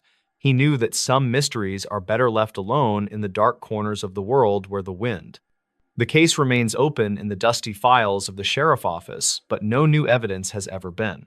Every October, the people of Blackwood remember the cartographer who vanished into the Gray Mountain, and they stay inside. The forest grew thicker around the old ranger station, and the trail to Dead Man's Drop was eventually closed forever. Silas occasionally received letters from old friends in Blackwood who claimed the mountain was appearing closer to the town center. They sent photographs of the horizon that showed the jagged peaks towering over the rooftops in a very threatening way. Silas looked at his old maps, and he realized that the town of Blackwood was no longer where it started. The entire valley had shifted several miles to the north, according to the latest satellite imagery and the local surveys. He remembered the charcoal drawings in the cave, and he realized that Elias had been trying to warn the town. The breathing that the cartographer mentioned was not a metaphor, but a literal description of the earth beneath their feet. Silas finally burned the final recording and the notebook page because the sound of the tapping was becoming too loud. He spent his remaining years in a quiet house far from the mountains where the ground was flat, and the mystery of the vanishing hiker remains one of the greatest unexplained events in the history of the small town. People still whisper about the man who tried to map the heart of the mountain and found something else. The stone cabin is still out there waiting for the next traveler to stumble upon its cold and windowless walls. In this new story, something followed them while camping. In the deep woods of the Cascade Mountains during July of 2024, a terrifying event reportedly changed 2 lives. Mark was a 28-year-old civil engineer who often looked for peace within the remote regions of the Pacific Northwest. He had spent years exploring the various trails of Washington state, and he felt very comfortable in the dense evergreen forests. His partner, Sarah, was a 27-year-old pharmacy technician who wanted to escape the stress of her daily office work. They had planned this specific trip for several months, and they were both excited to spend some time under the stars. The couple arrived at the trailhead early on a Friday morning while the mist was still clinging to the tall pine trees. They checked their equipment one last time, and then they began the long journey toward a high ridge overlooking a lake. Dispatch logs from the Forest Service show that they had registered their itinerary with the local ranger station before they started. The path was steep and narrow, but they made good time as they climbed higher into the rugged and wild terrain. They reportedly found a suitable campsite near a small stream that provided them with a reliable source of fresh and cold water. Sarah began setting up their small tent while Mark gathered enough firewood to last them through the duration of the chilly night. The sun began to dip below the horizon, and the shadows grew long across the forest floor as they finished their work. They didn't see anyone else on the trail that day, and they believed they were completely alone in the vast wilderness. While they were eating their dinner by the fire, Sarah mentioned that she felt a strange presence looming just beyond the light. Mark scanned the dark perimeter with his high-powered flashlight, but he didn't see anything unusual among the thick trunks of the trees. He told her that it was likely just a deer, or perhaps a small bear foraging for food in the nearby brush. They tried to relax, but the oppressive silence of the forest made them feel increasingly uneasy as the night grew much colder. State records later indicated that the couple went to sleep around 11 o'clock, but their rest was interrupted by a rhythmic tapping. Something was reportedly striking the side of their tent with a light and persistent force that sounded like a thin wooden stick. Mark sat up and listened intently to the sound, but it stopped as soon as he reached for his tactical camping knife. He didn't want to alarm Sarah, so he stayed quiet while he stared at the thin fabric of the tent wall. The next morning, they found several small stones placed in a perfect circle around the cold remains of their campfire from the night. Sarah was certain that those rocks were not there when they had gone to sleep, and she started to feel very afraid. Mark tried to find a logical explanation for the circle, but he couldn't think of any natural process that would do that. They decided to keep their original plan and hike further into the mountains, despite the growing sense of dread that they felt. County files from 2024 note that the couple felt a heavy presence following them as they moved up the trail. Every time they stopped to rest, they would hear the sound of branches breaking in the thick woods about 50 yards behind. Mark looked back several times, but the dense foliage made it impossible to see if a person or an animal was there. They couldn't explain why whatever was following them stayed just out of sight while maintaining such a consistent and frightening pace. As evening approached, they reached a high plateau that offered a wide view of the valley, but they didn't feel any safer. The wind began to pick up, and the temperature dropped rapidly as a thick layer of gray clouds moved over the peaks. They set up their camp in a small clearing, and they made sure to keep their gear very close to the tent. Sarah reportedly saw a tall and thin shadow move behind a large boulder, but it vanished before she could point it out. Investigators never confirmed the identity of the figure, but archived notes suggest that someone might have been living illegally in those woods. During the middle of the second night, the couple was woken up by the sound of heavy breathing just outside their tent. Mark didn't hesitate this time, and he shouted loudly to scare away whatever was standing right next to their sleeping heads. He heard something scramble away into the darkness, but the sounds were bipedal, and they definitely did not belong to a bear. The two hikers didn't wait for morning to arrive before they packed their essential items and started the long descent back down. They left their expensive tent and their heavy sleeping bags behind because they were terrified of staying in that location any longer. Every step they took felt like a race against an unseen predator that was watching them from the safety of the shadows. They reportedly reached their car as the first light of dawn began to touch the tops of the highest trees in Washington. A subsequent search by the local authorities found their abandoned gear, but there were no signs of a struggle at the camp. State records show that the case was eventually closed due to a lack of physical evidence or any identifiable suspects in the region. Records conflict regarding the number of similar reports, but some locals claimed that several other hikers had vanished in that specific area. Mark and Sarah never returned to the Gifford-Pinchot National Forest, and they don't plan on going camping ever again in life. Local county files from 2024 describe the physical state of the abandoned items that the search party recovered near the ridge. The tent had been neatly folded, but the poles were missing and the fabric had several small holes that looked like bite marks.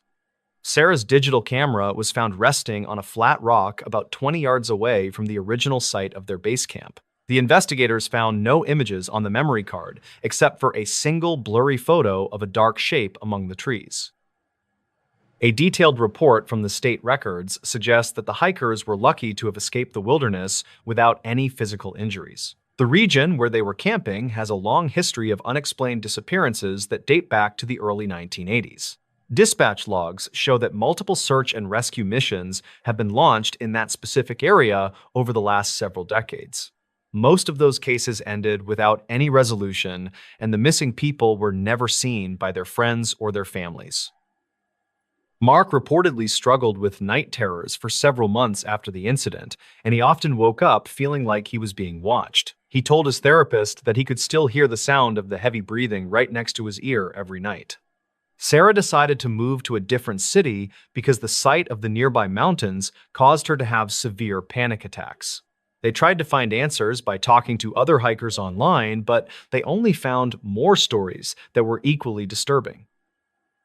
Records conflict about whether the authorities ever interviewed a suspicious man who was seen wandering near the trailhead that same weekend in July. This individual was reportedly wearing a heavy winter coat despite the warm weather, and he did not have any hiking or camping gear. He disappeared before the sheriff's deputies could arrive at the scene to ask him about his presence in the national forest area. No one knows for sure what was following Mark and Sarah that weekend, but the evidence remains locked in a county file. The trail they followed was known as the High Ridge Loop, which covers over 20 miles of some of the most difficult terrain. Archived notes from the local hiking club mention that several parts of the trail are prone to sudden fog and very low visibility. Mark and Sarah had prepared for these conditions by bringing extra layers of clothing and a reliable GPS device for their navigation needs. They didn't anticipate that the main threat would come from something that was watching them from within the shadows of the trees. When the search party arrived at the campsite, they noticed that the surrounding brush had been cleared in a very deliberate and unnatural way. State records indicate that the branches were snapped at a height of about 7 feet, which is much higher than any local animal. The investigators also found a small pile of rusted metal objects that had been placed carefully near the entrance of the abandoned tent. These items included old tin cans and a broken pocket watch that appeared to be from the early part of the 20th century. County files from 2024 show that the sheriff was deeply concerned about the strange patterns that were discovered at the forest site. There was no sign of a struggle or any blood, but the overall atmosphere of the camp was described as being very malevolent. One deputy reported hearing a faint whistling sound coming from the deep ravine while he was collecting the hikers' belongings for the official report. He didn't find the source of the noise, but he later resigned from his position at the department due to a nervous breakdown. Investigators never confirmed if the strange items found at the camp belonged to a person who had been living in the woods for years. Some locals claimed that an old hermit had been seen near the lake, but no official records exist to prove his actual identity. The case remains open, and it is still discussed by many people who enjoy exploring the mysteries of the Pacific Northwest wilderness region. Mark and Sarah's story serves as a grim reminder that some things in the woods are better left alone and completely undisturbed. The pharmacy where Sarah worked eventually granted her a long leave of absence so she could focus on her mental health and her recovery. She spent many hours in therapy trying to process the events of that weekend, but the fear remained deeply rooted in her mind. Mark also found it difficult to return to his normal life, and he eventually sold all of his camping and hiking equipment online. They don't talk about that trip anymore because the memories are too painful and they only want to move forward with their lives. Dispatch logs from the night of the incident reveal that several other callers had reported seeing strange lights in the sky over the forest. These reports were never linked to the experience of the two hikers, but they add another layer of mystery to the entire situation. Some people believe that the forest itself has a way of manipulating the minds of those who dare to enter its deepest parts. Records conflict on this theory, but the fact remains that Mark and Sarah were changed forever by what they experienced in Washington. The final report from the county coroner's office mentioned that no physical crimes were committed during the duration of the couple's camping trip. However, the psychological impact of being stalked by an unknown entity is often much more damaging than any physical injury could ever be. State records from 2024 are now archived, and they are only available to those who have a very specific legal reason. The truth about what happened on that high ridge in the Cascade Mountains may never be fully known by the public or authorities. A local reporter attempted to investigate the history of the High Ridge Loop, but he found that many of the files were missing. He reportedly spoke to a retired forest ranger who claimed that the government had purchased several large tracts of land in that area. These state records were allegedly sealed for national security reasons, but no one could explain why a forest would need such high protection. The reporter eventually dropped the story after he received several anonymous phone calls warning him to stop his research into the local matter.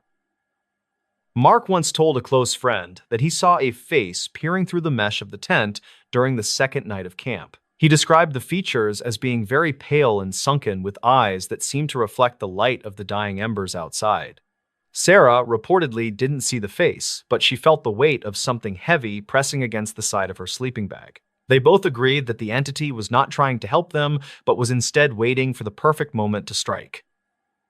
The trail has since been closed to the public due to a series of rock slides that made the path too dangerous for most hikers. Some locals claimed that the rock slides were not a natural event, but were instead caused by someone who wanted to keep people away. Investigators never confirmed these rumors, and the official state records simply cite the weather as the primary cause for the trail closure. The Gifford-Pinchot National Forest remains a place of beauty and mystery, but for some, it is a place of absolute terror. The county file from 2024 includes a series of photographs taken of the ground where the tent had been located. These images show a pattern of deep depressions that look like someone had been kneeling in the dirt for a long time. Investigators never confirmed what caused these marks, but they were certainly not made by any equipment that the hikers had brought along. Some locals claimed that this specific spot was known to be avoided by the native tribes who lived in the region. State records show that the case was officially moved to a cold status after 6 months of investigation yielded no new leads. The hikers tried to resume their lives, but the psychological scars were far more permanent than they could have ever possibly imagined. Sarah reportedly sold her house and moved to a city that was far away from any large forests or remote wilderness areas. Mark began to study the local history of the Cascades in an attempt to find some kind of peace or closure. He reportedly found several old newspaper articles that mentioned a similar incident occurring in the same general area back in 1982. Those records conflict with the official police reports of that time, which stated that the missing hikers had simply lost their way. However, the archived notes from the search team described finding the exact same circle of stones around the abandoned campfire. This detail was never released to the general public, and it remains a secret kept within the locked files of the county. The story of Mark and Sarah is a quiet but terrifying example of the unknown dangers that can lurk in our world. We like to think that we're safe when we enter the woods, but the truth is often much more complex and frightening. They don't have the answers they're looking for, and they likely never will find the truth about that cold July weekend.